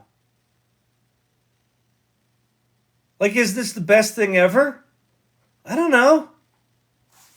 Look, Fly Foodie, airport, rolling cart. Here's a mock-up of the Fly Foodie app.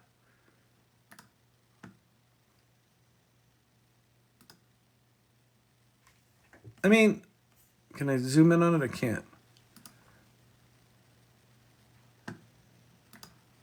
Now watch. Okay, that's good enough for now, but what I'd like to focus on now is product development, period. Can you please make a recommendation for front-end technologies, back-end technologies, and a recommended database to build this app as quickly and efficiently as possible?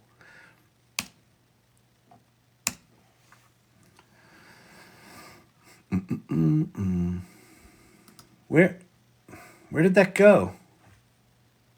Oh. Uh-oh, something's going on with my dictation.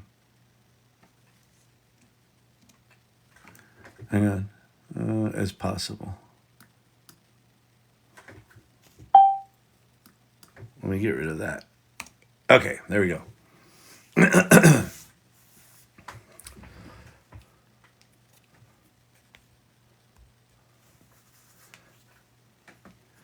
Okay, front-end technologies, framework, React Native for cross-platform app development, UI components. Use a library like NativeBase with pre-built components. Remember I said I wanted to be able to build it as fast as possible. So it's recommending a library of pre-built components so we don't have to spend time developing components that someone else probably already has. State management, Redux or Context API. Testing, Jest for unit testing and Detox for end-to-end testing. I don't even know what those fucking things are. We can go find out if those are right or not. But if you knew something about development, you would at least be able to look at this and go, oh, that's a good starting point. I'd swap out this for this, right? And you can give it feedback for that. Backend technologies, Node.js. Why? Because it's a non-blocking I/O and it's an event-driven architecture. Clearly, we needed an event-driven architecture, people. I think everybody knew that. That's obvious to anyone who's ever bought popcorn. Framework, Express.js. Authentication, implement OAuth. Real-time security. Database, PostgreSQL. Caching, Redis. Data syncing. Additional technologies. Payment gateway. Internationalization. Great. So watch this. Perfect. Can you write starter code for the interface for the ordering page, including the backend and database code required to make it run?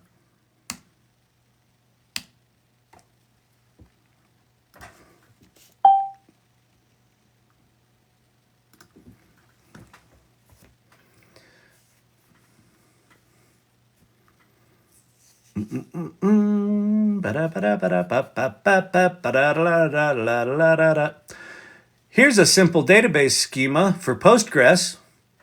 Backend setup, Node.js. Install the dependencies. init-y, install express PG body parser cores. JavaScript, const express, const body parser, const cores. Front-end setup, React Native. Bash, cd, fly foodie app. So it's gonna create a little directory for us called fly foodie app, because that's what it's called. Where did we start? What is this?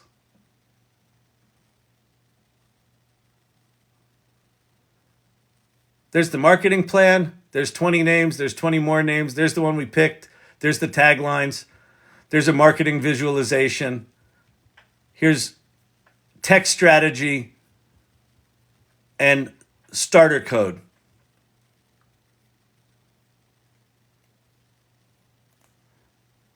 Don't fucking tell me you can't run deep on ChatGPT 4.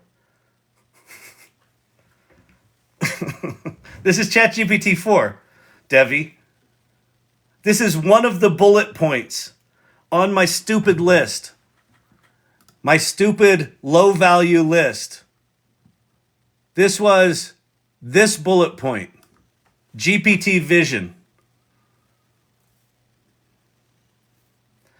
If you're not taking the time to get curious and dig deep into what these tools make possible, you're going to get fucking blindsided.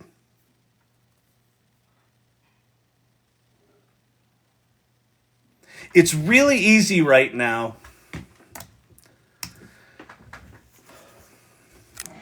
It's really easy right now to sit on the fucking sidelines and go, these tools ain't all that.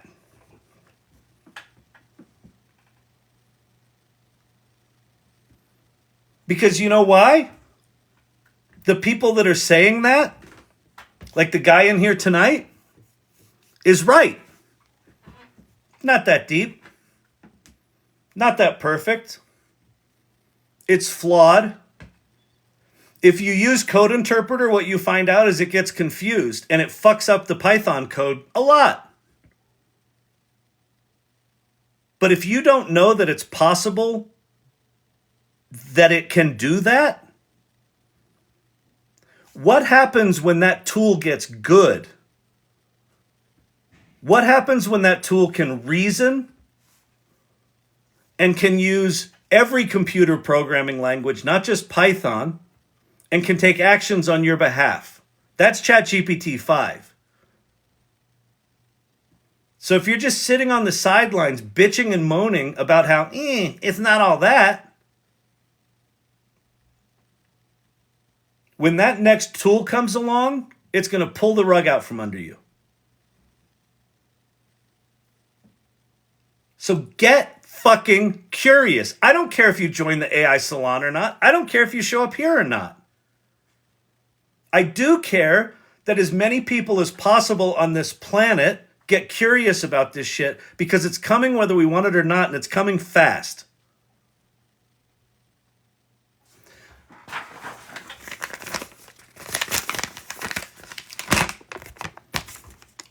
GPT-4 is best understood as a preview. Progress here is not linear. These tools are fucking preschool tools right now. They're like wooden blocks. We have no fucking idea what's coming. So if you sense I'm a little fucking fired up, it's because I don't have room in my life right now for cynicism about this shit. It's important. I spend 7 fucking nights a week in here talking about this stuff as a possibility. And I don't have room in my life for people that shit on that.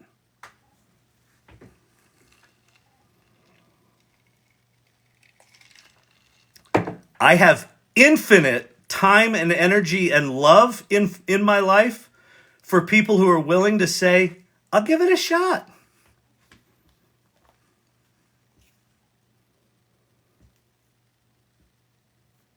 I think that's fucking remarkable. I think that's fucking courageous. I think it's so easy right now to be cynical. We live in a world that's fucking cynical and bitter and cut off and non-empathetic, and it fucking sucks. Are you not tired of everyone being assholes to each other? I'm fucking done with it. Take each other in. Devi, I just signed up with GPT-4, so I'm still exploring. Perfect. Awesome.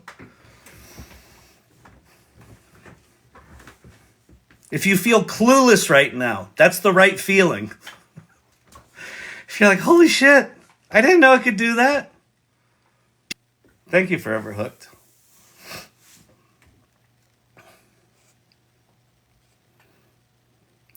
You know, normally you get the happy-go-lucky peppy Kyle.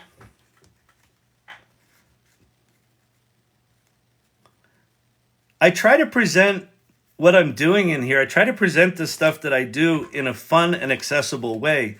But this is very serious stuff, in my opinion. Thank you, Bob. I am telling him. Fuck him. And seriously, I don't know if the guy's still here that was, that got me on this rant. But I hope you are. I hope you join the salon. I hope you're willing to take that skeptical point of view you've got and channel it into a way that we can learn from it. And if you're not interested in that, then you're not part of this community. It's not part of the values. Curiosity, generosity, exploration, collaboration. Not just, you all are wasting your time, you're in a fucking cult. Well, here's what I learned. I use it every day, and when you dig deep on it, you hit a bottom. But here's a strategy I have to work around that. It's connected to the internet. Maybe we could dig deeper. It can write Python code. Maybe we could go down here, right? Like, there's a way to have that knowledge and not be a dick about it. I'm past love and into obsession. Good. Awesome. Yeah. This stuff, when you open your mind to the possibility of not what's in our hands right now, but what this stuff is going to become, it's hard not to be obsessed by it. Kyle, I want to be like that. 2 Block Tom, you show up here regularly. You are like that. Don't apologize for not being farther along. You show up here. I recognize your name. I've seen you a bunch. Thank you, Robert Rossi. You are like that. In your humble opinion, what will happen if we decide to sit aside and avoid AI? I think that we did it in the salon three salons ago. We asked people their 2024, what was their greatest hope, what was their greatest fear, and what was their prediction for 2024. And my greatest fear was that too many people stay on the sidelines. In my humble opinion, I'm glad you asked it like that.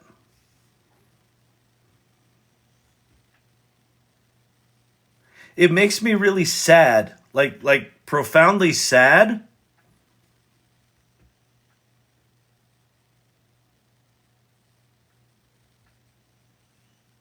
that people think they have 3 to 5 years to think about how to think about AI.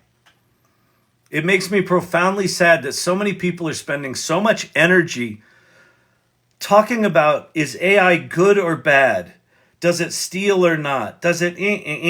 All of the talk about the judgment of its validity is independent of the fact that it's coming. And it's worse than that. It's here. And it's not going away. If I had said to you at any point in history, there's an entrepreneur that's trying to raise $7 trillion for his startup,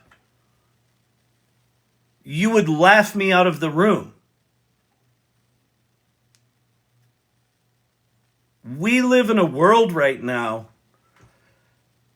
where the impact of what ChatGPT has kind of revealed, where it is plausible that Sam Altman is going to raise $5 to $7 trillion to build chip manufacturing capacity that far exceeds the current planet's capacity to build chips. That's plausible. That's the world we live in right now. This shit isn't going away. It's not going away. It's here. I talk about this a lot. All the hand-wringing about, is it good, is it bad, is it... Is it perfect? Is it stealing? Is it this? Is it that? Is it going to take jobs? All of that conversation is the equivalent of legislators in the state of Florida debating whether or not we should make hurricanes illegal. I understand the sentiment. I think it's a plausible exercise or a commendable exercise. And you know, you just might pass a law. You just might get a bipartisan, gee shucks, let's put it together and declare that hurricanes are now illegal. Great. Let's take out TV ads and tell everyone in the state, it's okay, you're safe. We've made hurricanes illegal. You're going to be fine. What's that cloud on the horizon? No need to worry about that. We got the laws. You're protected. We've decided to ban ChatGPT in schools. We've got detectors for that now. Everything's good. Why is it getting windy? Not to worry. We have laws.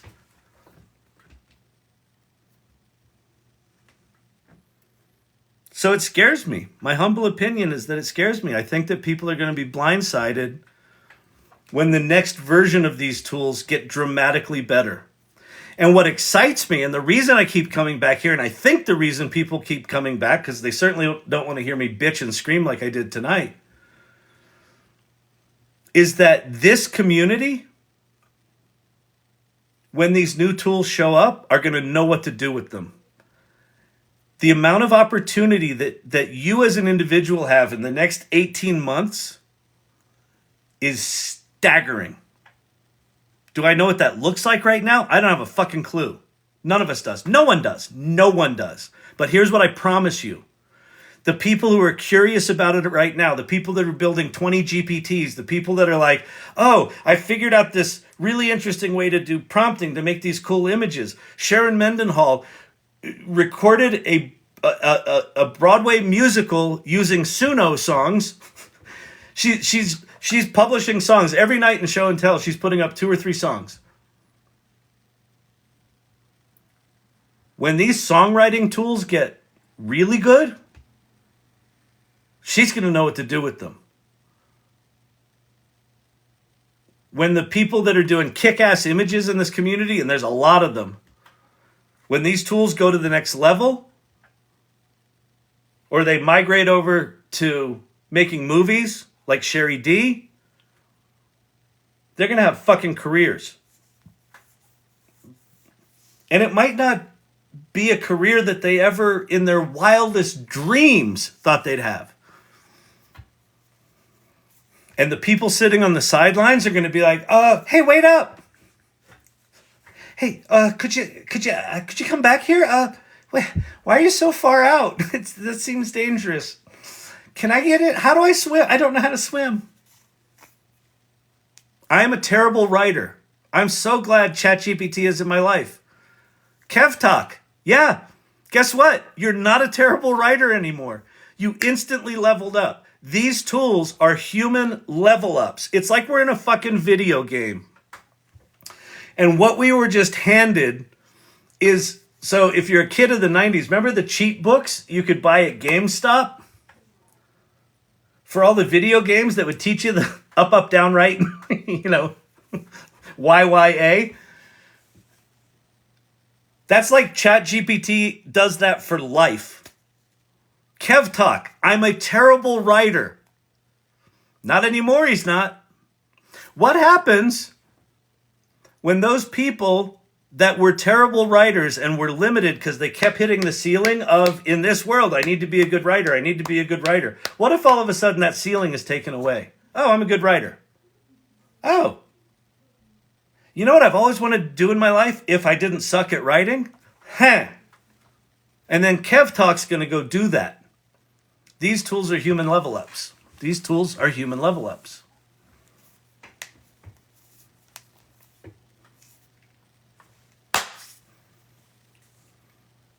There's a fucking date night.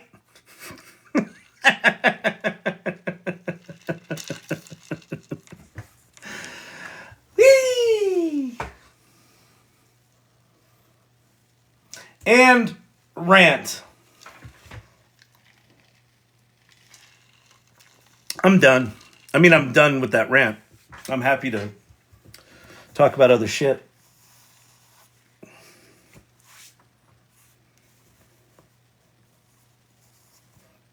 Fucking cynicism. Kyle's words. I'm just taking notes. Cool. We love the different sides of Mr. Kyle.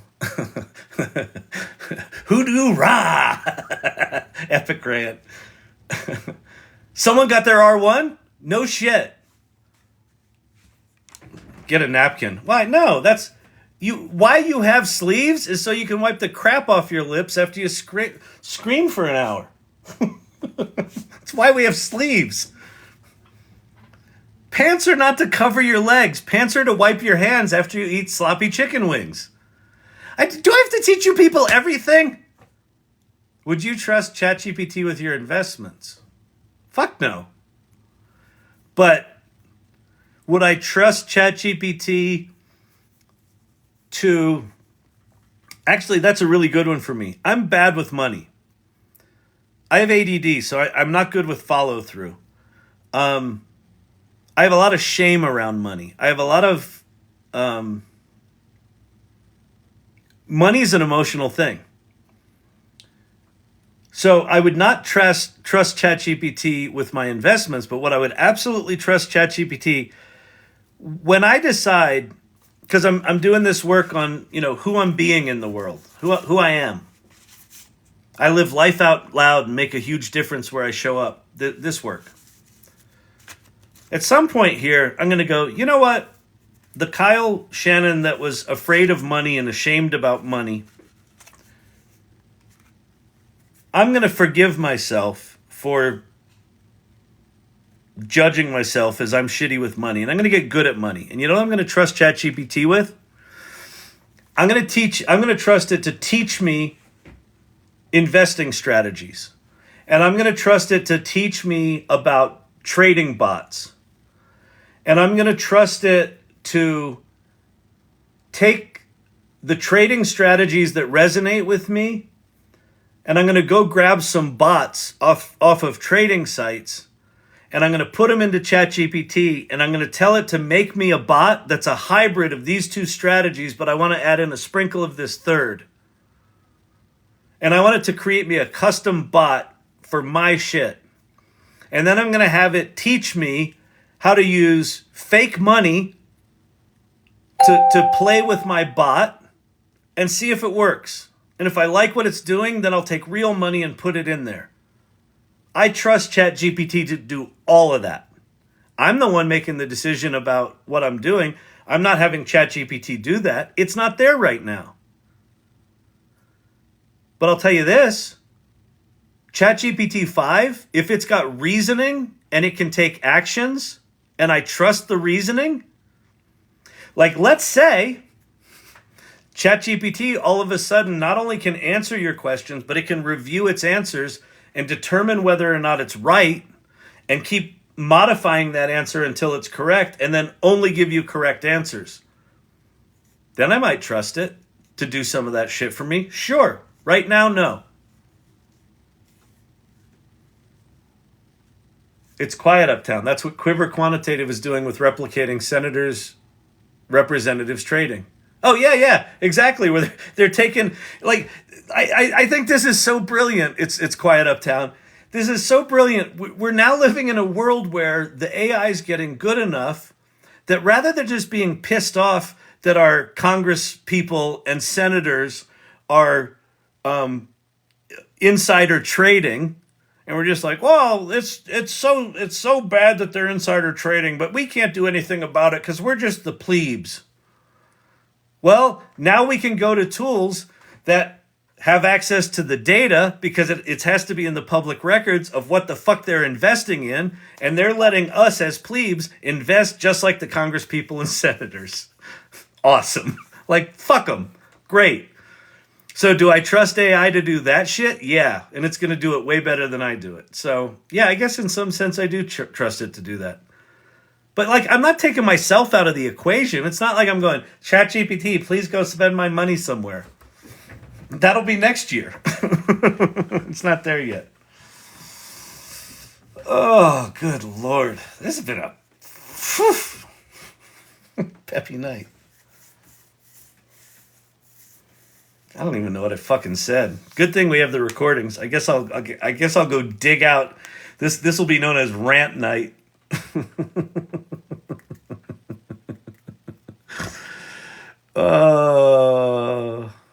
I got 20 mods. You're doing great, by the way. Thank you for doing what you do. The mods in here are really amazing. First of all, they're amazing people. They're amazingly generous people. They just come in here and support me and kind of navigate through the chaos that's the comments in here and sort of float the ones to the top. And what's cool is they're not afraid to float trolly kind of comments if they think there's something in it that we can learn from. And it gives me an opportunity to engage like I did tonight. So thank you for that. It's amazing. I'm an attorney, and the immense benefit AI has been to my practice is incalculable. Yeah. Yeah. I mean, like, one of the things that just melts my face regularly about ChatGPT is its ability to understand long or complex documents and just parse them. Like I did some experiments with like I don't read manuals. I take great pride in my non-manual reading stance. Just like fuck it. If I can figure it out, it's a good product. If I can't, it shouldn't have been created in the first place. So I've never signed a terms and conditions. I've only signed terms and conditions. I've never read a terms and conditions for software ever. I don't care. Yeah, you own my data now. Great. Okay. If I leave your service, you can clear my bank account out. Great, I'll sign it. And so with ChatGPT now, I'm like, I'll get there's a new terms of service here. Click here to accept. I'm like, wait a minute, let me go check this out. And I click, go read it, and I copy and paste it, and I paste it into ChatGPT or Claude. And I'm like, tell me the 7 most important things I'm agreeing to here. It does it. And I'm like, oh, okay, that's reasonable. I'm like, oh, that's kind of shitty. But, you do have great mods. Seriously, right? Yeah, they're amazing. They're amazing. And it's nights like tonight that I am particularly reminded, because especially when you have kind of, edgy kind of comments, the conversation can go south really quick.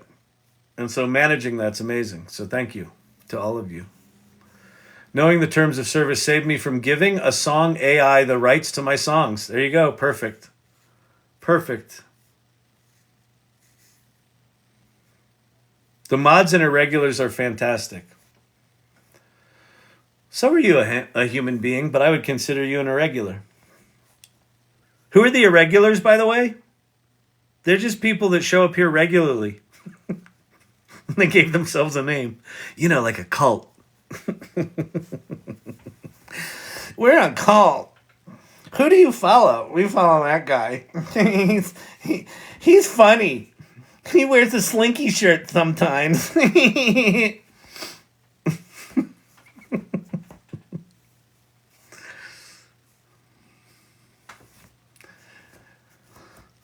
There's nothing to believe in right now. There's just shit's happening. And if we get rabidly curious and keep in monkey mind, right? Isn't that what they call it? The Zen thing? Monkey mind, beginner's mind. And not get too attached to our egos about what work is, what we're good at, what we're not good at. Just let go of as much of that shit as possible. Like, you can keep that for your day job. But on Friday night date night, and when you come hang out here, just let all of that shit fade to the edges. And just play. Just play. And just play. But Kyle, I don't know how to do AI. All right, go ask AI how to teach you how to play with AI. Oh, you can do that? Yeah. One of the reasons I use ridiculous examples in here, like, like I made a GPT about a donkey rescue, which I just thought was funny. Turned out it was actually quite inspiring. Like, there's a donkey. I didn't know donkey rescues were a thing, but people buy donkeys and they're like, these donkeys are assholes and we don't fucking want them anymore. And so there's people that are like, we'll take your donkeys and we'll deal with the donkeys. The reason I do that is just to remind myself not to take this shit seriously. Because if I start to get precious about it, then I'll start to get attached of like, okay, I got to use this tool and I got to use it in this way and I got to use prompt engineering and I'm going to learn my prompt engineering and I learn this and it makes a thing and things go. And then meanwhile, the industry has passed us by. So I think the skill right now is just kind of dance. Exactly. Like Ken. Just dance with Barbie. Hang out. I wish I could quit you. Yeah. Still trying to learn this shit. Anybody feeling like an expert yet? Nope. I'm fucking clueless. You too? Yeah, clueless. All right. Ooh, that's a cool picture. Ooh, you made an application? It does what? You can solve quantum mechanics equations with your little GPT? Awesome. Cool for you. Life's tough. Tough when you're stupid. Could modify that. Life's tough. It's tougher when you're not curious, when you're cynical and closed-minded and think you have it figured out. Nobody's got it figured out right now.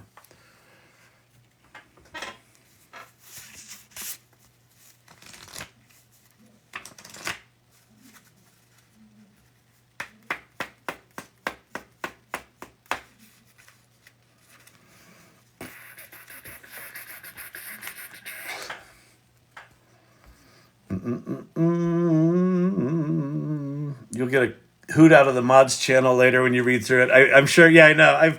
I have been kind of focused here, but I've been keeping an eye on what's going on in the mods channel. So I'm excited to go see what's going on.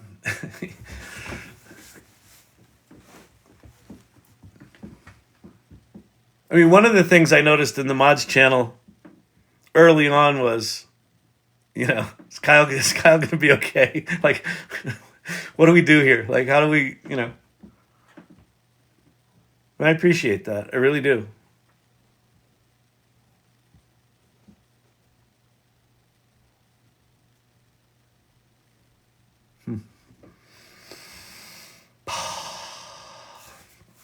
Fear and uncertainty.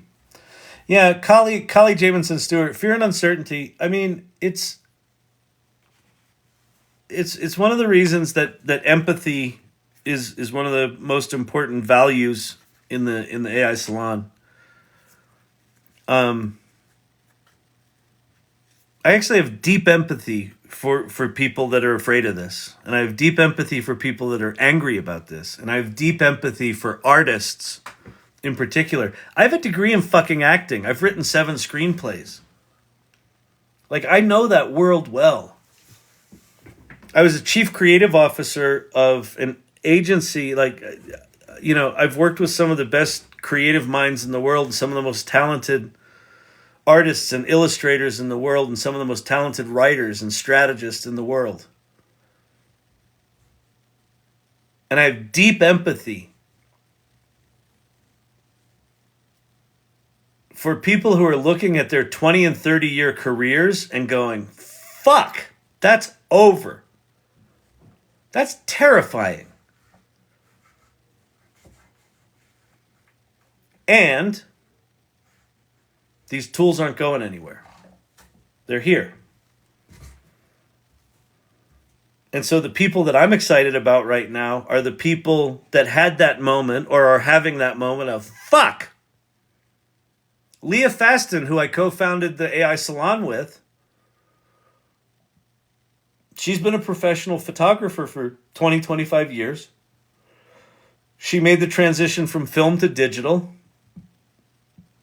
And she saw that I was doing some image stuff, and her boyfriend and I used to work together, and he said you should call Kyle, because Kyle's doing some of this AI shit. And she called me and said, what do I need to know? And I said, I don't know, but I think you should learn it.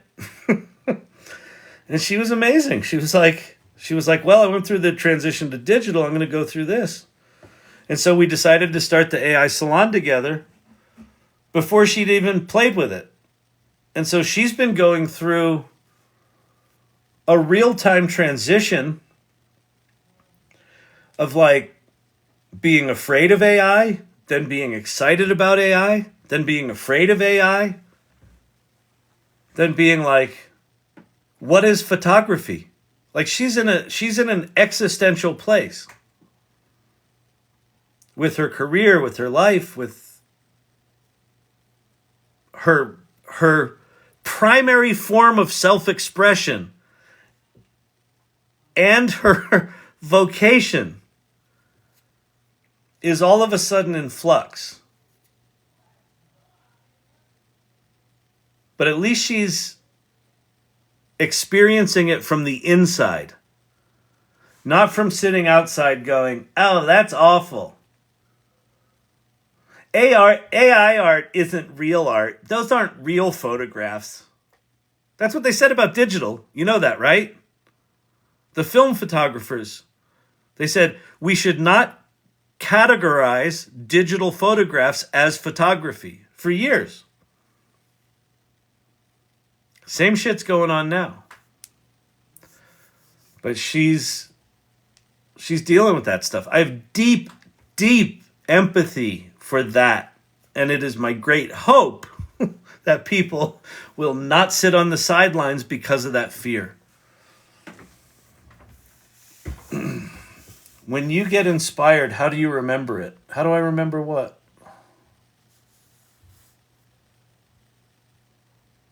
Make pictures to go with those flashcards. Oh, that's actually a great idea.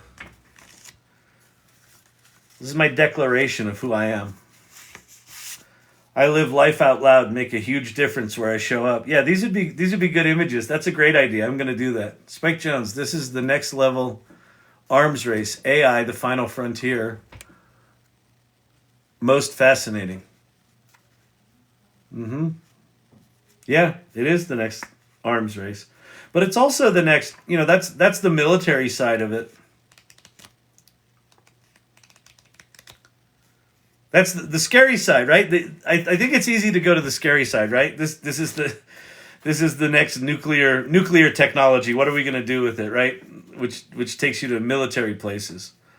But these are also technologies that just might free humanity to be their best selves. And then what? What are the implications of that? What are the implications of if the AI did the shitty, low-level, soul-crushing work? Because I really do feel like the difference here, I feel like PCs and the internet and all of the tools, all of the computer tools up to AI were like things to make us more efficient, to make us more efficient at us doing the hard work of the economy. But we still had to be the cogs in the fucking machine. And some of those jobs are just awful, soul-crushing jobs. And we're like, well, fuck it, I give up my dreams. I need a paycheck. I got the kids. I got the house. Yeah, fuck it. I'll just put in my 20 years. Right? And there's all this anger and this rage and fucking they're not paying me enough and the wages aren't going up and they're stealing our fucking money and everyone's fucking corrupt and and then along come these tools that I'm looking at them and I'm seeing like glimpses of what if I didn't have to do that? What if I could go make money in some thing that I didn't think was possible in my life anymore?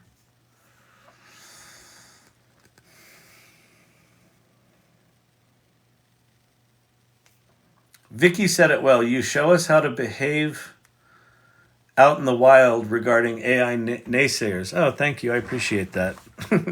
Sometimes it's just survival instincts. I light up every room I enter. No apologies, no shame. That'll be a good one. My time and focus means it matters. I hope this matters.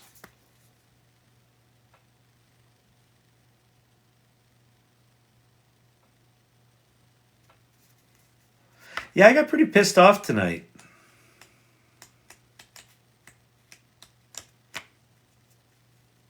This stuff matters. It's not trivial. I don't appreciate people trivializing it. And not just my thing. It pisses me off when people trivialize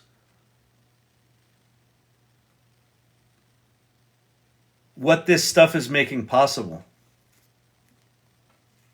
Because it's profound.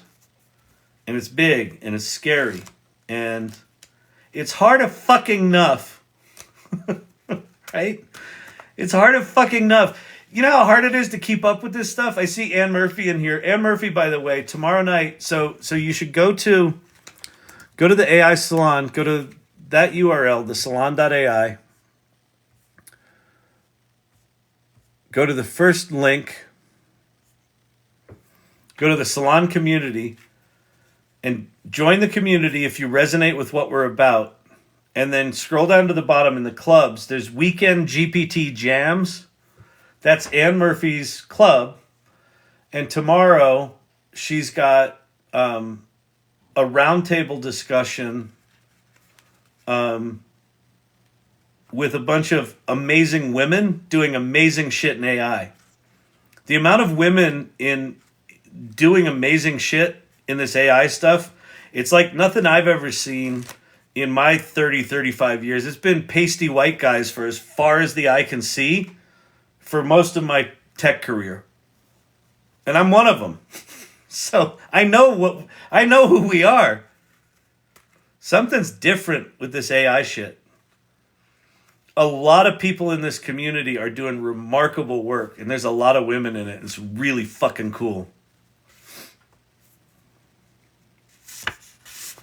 I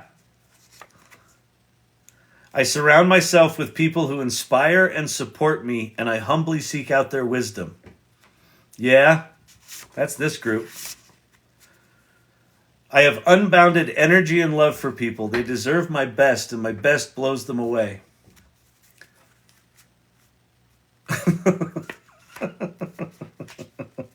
Joker.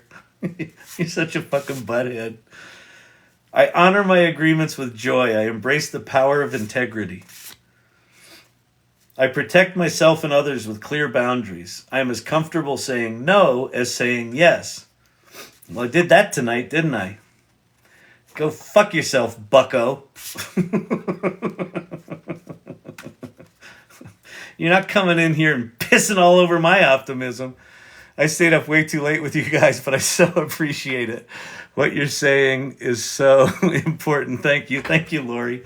I know, it's too late for me too. I gotta get going here. I'll start my 30-minute goodbyes here shortly.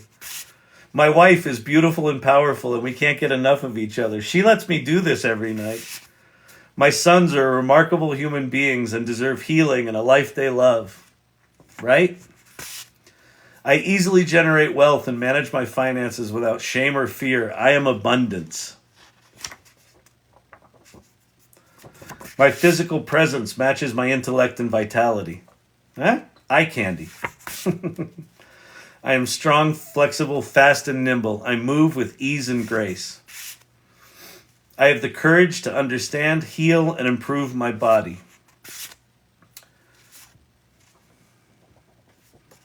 I inspire people.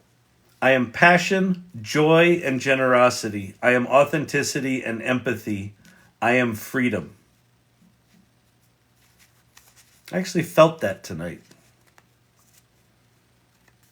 And I've historically not been able to own that. People have told me all my life that I inspire them, and I would discount it and diminish it and apologize for who I thought I was. I see beauty, love, and possibility everywhere, especially inside myself. I am living proof that dreams come true. I am Kyle Shannon. I am perfect. I am an artist.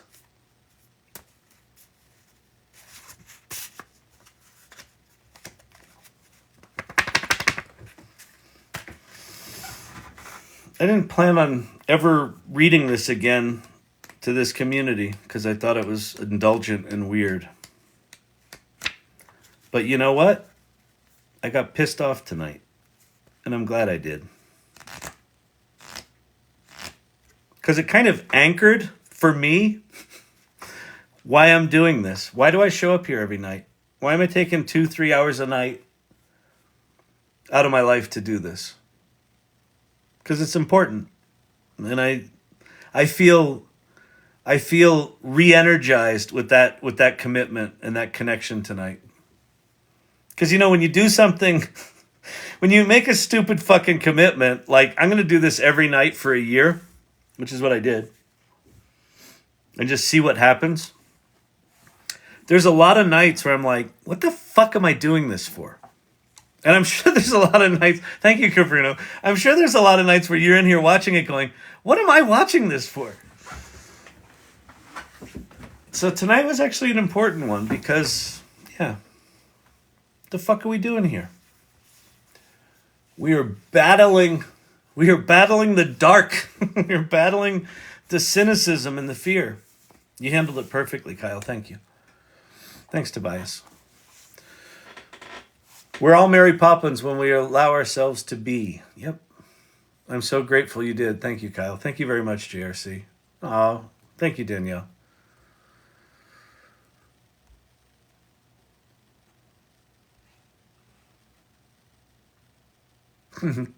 We want those cards. We need those cards.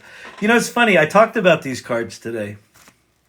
So we had our last session of this workshop, or this. I don't even know what it was.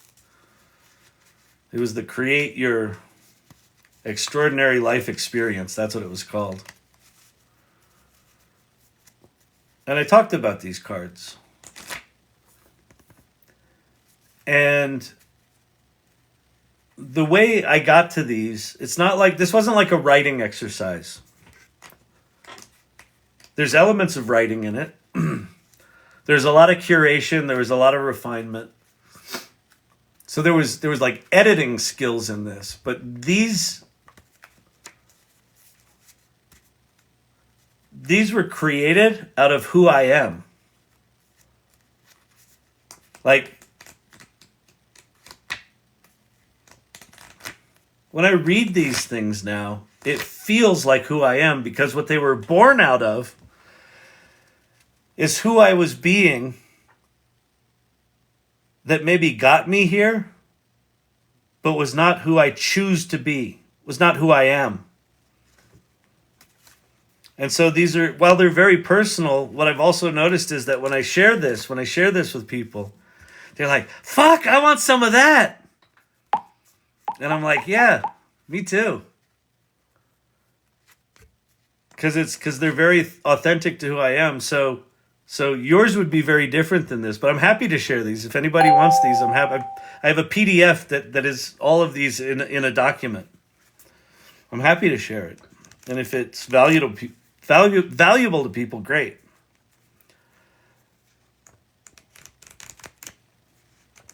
But what's weird about this stuff is all the work I've done in my life prior to this, all of the stuff like this, like you could easily sort of put this in, well, this is an affirmation.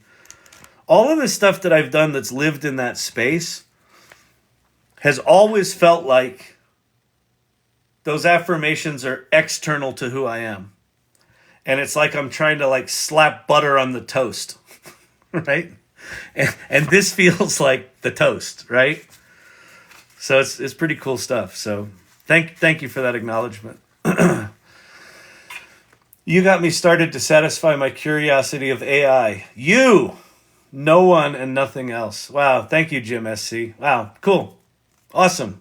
I mean, that's the hope, right? The hope is someone will watch a 58-year-old chubby dude on TikTok and go, you know, maybe I'll try AI.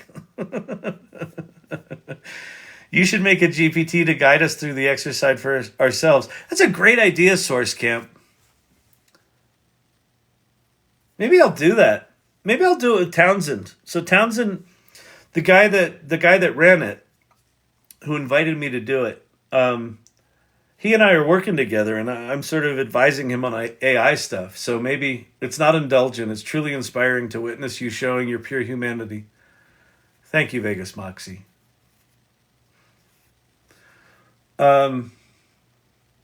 Maybe I'll talk to him about that, because I think this could be something that could be a GPT. That was the most valuable part of this live. Wow, thank you. Thank you.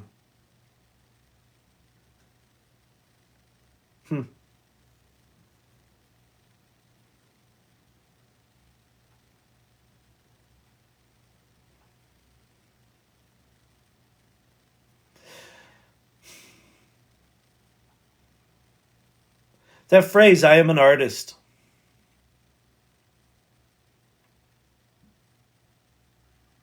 Like, one of the things I learned doing this work is that I am an artist.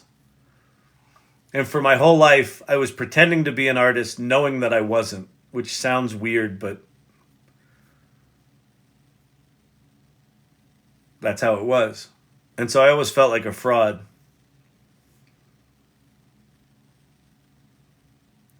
And so now I'm clear that I'm an artist. And I was thinking today, actually, about, well, wait, if someone comes up to me and says, well, what does that mean? Do you paint pretty pictures?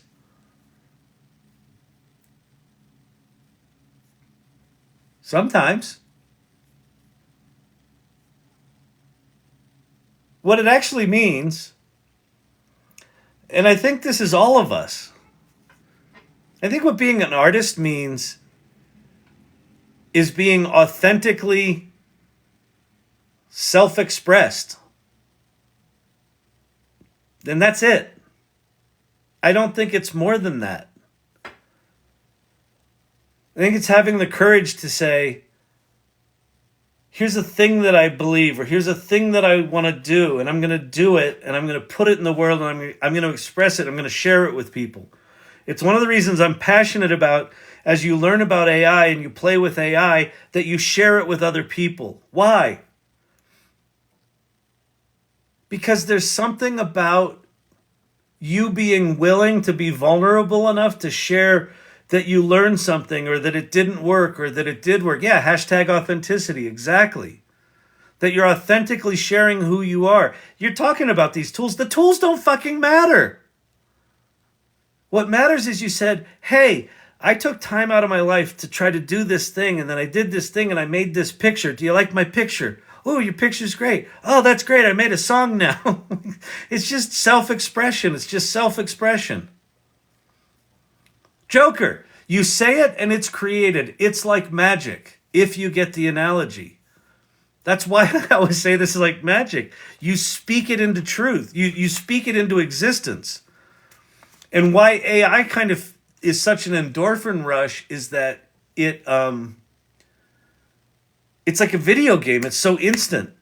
I want it to do that. Like the thing we did tonight with the whiteboard. Here's a whiteboard. What is this? It's this. Here's a marketing plan. Here's a bunch of names. Here's a bunch of taglines. Here's a visualization. Here's a bunch of code. We've never lived in a world where the distance between having an idea and executing that idea is essentially zero. We live in that world now. Holy shit. Whoever it was before that said, I'm a terrible writer. Thank God for ChatGPT. Instantly, not a terrible writer. Thank God for ChatGPT. Instantly, not a terrible writer. I suck at drawing. Instantly, I don't suck at drawing.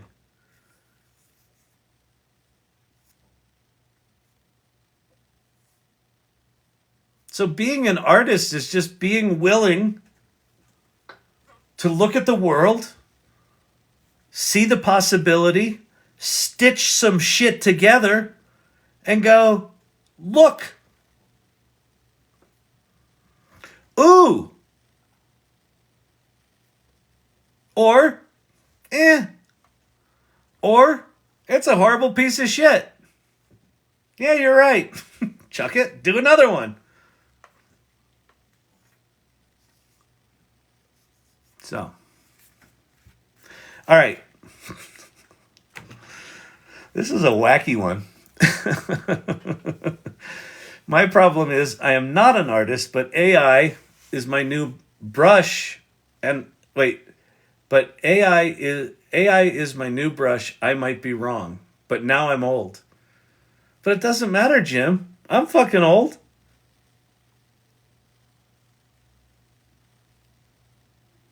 Again, I think all an artist is being self-expressed. You can express yourself in infinite ways. Engineers express themselves in code. If you watch good engineers code and you look at the elegance of their code, it's fucking art. If you look at project managers who really know their shit and are really passionate about it, it's fucking art. I don't categorize art as pretty pictures. I categorize art as human beings expressing themselves. And what AI's doing is amplifying that capacity in all of us. like times 1,000. It's fucking insane. Maybe that's why the cynics piss me off so much. I'm like, do you know what you're fucking flushing down the toilet by being like that? Do you have any fucking idea what you're tossing? What you're giving up in your life? All right. I'm going to go. The whiteboard exercise is a great example of the generative nature of ChatGPT, different each time. I know it is, right? Like, yeah, it was particularly good tonight. Let's get 30K before we end. Okay, we're at 27,000 likes. So double tap the screen. I'll get out of here. Go to the salon.ai. That'll take you to a link tree if you haven't been there. Click on the first link. That's the community. Let's go look at Show and Tell in the Irregulars channel over there. Let's see if there's anything fun. We'll go to the Irregulars channel first.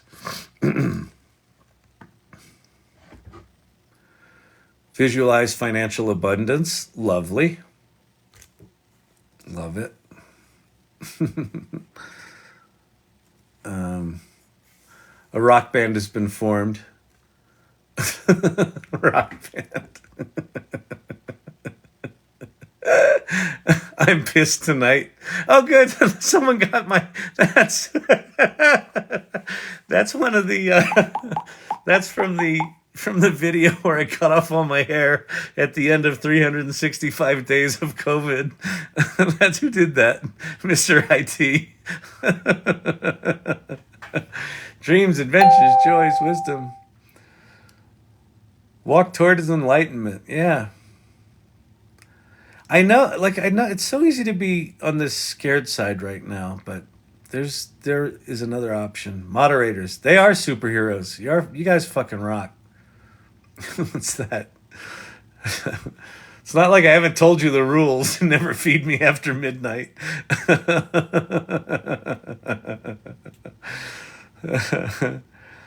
Oh, these are great. This is the Irregulars channel, by the way. So the Irregulars channel is just like a channel where we can sort of hang out and have our own little private area and have inside jokes and stuff like that. Math Gender, yeah, that's the guy. That was the guy tonight. You're running a cult here, Shannon. Yeah. Yep. Follow me. Follow me to the promised land. I'll take you there. Show and tell. Authentically self-expressed. That's it. That's beautiful, actually. Love that. And I actually authentically self-expressed. That's it. That's beautiful, actually. Love that. And I actually Brownie is my monolith. That's good. Oh man. Ooh, that's cool.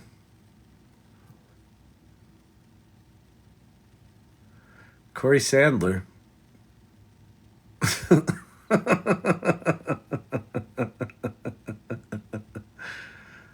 There's CJ. CJ's doing a 6-week workshop talking about how he does art. How he does art is the level of detail he does in his prompting is wild. The people that, if anyone in here is part of CJ's class, oh, bet we hit 50 before we leave. Oh shit, we're up to 37,000. That's funny. Keep tapping. Sorry, I'm going to give you carpal tunnel tonight. What'd you do Friday night? I don't want to talk about it. Oh, man. Scroll in the comments of Irregulars to see the rest of the band. Okay.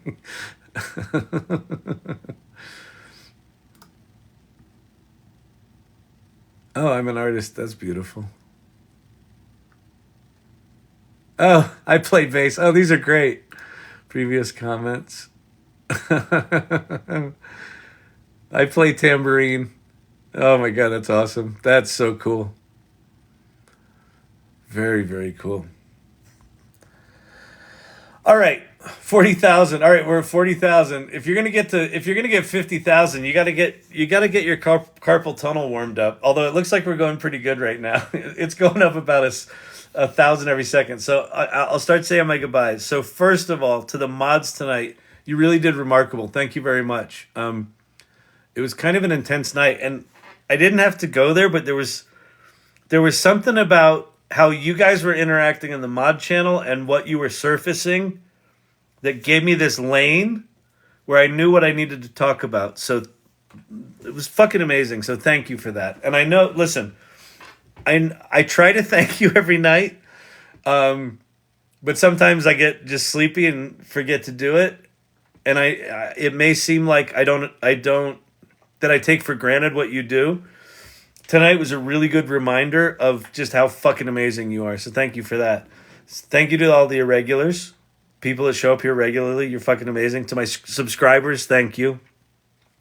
And to just anyone that hung out tonight. It's Friday night date night, AI date night. You know, we had more than 100 people most of the night on a Friday night with me just fucking going off the deep end, just fucking railing on poor the poor troll. So thank you. So who is in here tonight? 168 at one point. Source Camp, thank you. Source Camp's amazing. Kelly Camp, if you don't know her, you should get to know her. She's an amazing person. TK, good to see you. Mr. IT, thank you. Laughing Thunder. Math Gender, that's right. Math Gender. Thank you, Joker. Everyone's got the name. I can't ever remember the names. I'm terrible with names. Always appreciate this group. Thank you. What's up, Talk Dylan? Thanks, Kyle. You're welcome. Otto, thanks, man. Thank you. Robert Rossi, thank you as always. Thank you for being a subscriber. You're generous every fucking night. It's amazing to me. Thank you. Tobias, 50K. We hit 50K likes.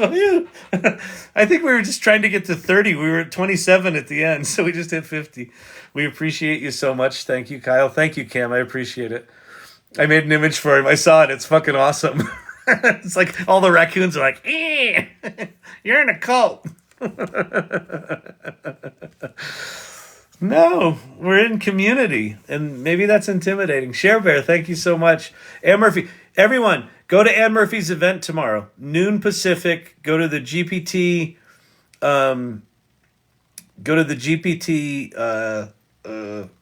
Weekend GPT Club in the AI Salon. Cosmic Lover, Kyle, you're amazing. We all admire you so much. Irregulars forever. Oh, that's very sweet. Thank you very much. Weekend Jam. Yeah, the Weekend GPT Jam. Go to that tomorrow. It's an amazing roundtable with women of AI. And it's. I know the women that are going to be on the roundtable. They're all fucking amazing. So it will be very good. Register for Ann's event. Weekend GPT Jam. Yep. Corey Sandler Pottery.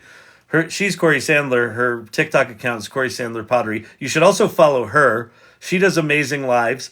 She sings, makes pottery, and now talks about AI and being a GPT developer and an artist using AI. It's amazing. See you at the jam. See you, Vicky. Thank you so much, as always. We're at 54,000. I'm going. Got my ticket. Nice, Rebel. Good. Awesome. Only women? I'll be there. I'm one of those sensitive men. No, it's just women on the round table. But no, I think if you want to see what's going on I'm reticent to call this an industry, but if you want to see what's going on in this community, some of the remarkable people in this community, you should go to that event. Absolutely. Thank you for your honesty. Thank you. I appreciate that.